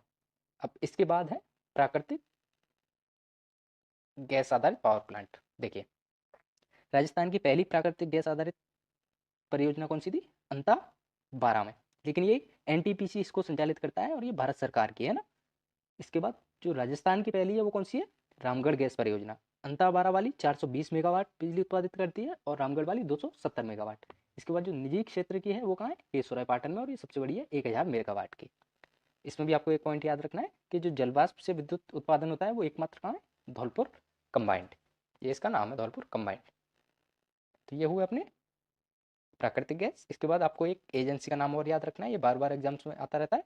देखिए, पहले एक आरईडीए, ये रेडा थी, और एक आरपीसीएल। रेडा 1985 में और 1995 में। अब इनको याद नहीं रखना है, ये पुरानी थी, लेकिन इन दोनों को मिला के एक राजस्थान अक्षय ऊर्जा निगम की स्थापना की गई। और एक कब? 9 अगस्त 2002 को। और ये गैर परंपरागत ऊर्जा स्रोत हैं, उनकी निगरानी राजस्थान अक्षय ऊर्जा निगम ही करता है। ये आपको याद रखना है, 9 अगस्त 2002।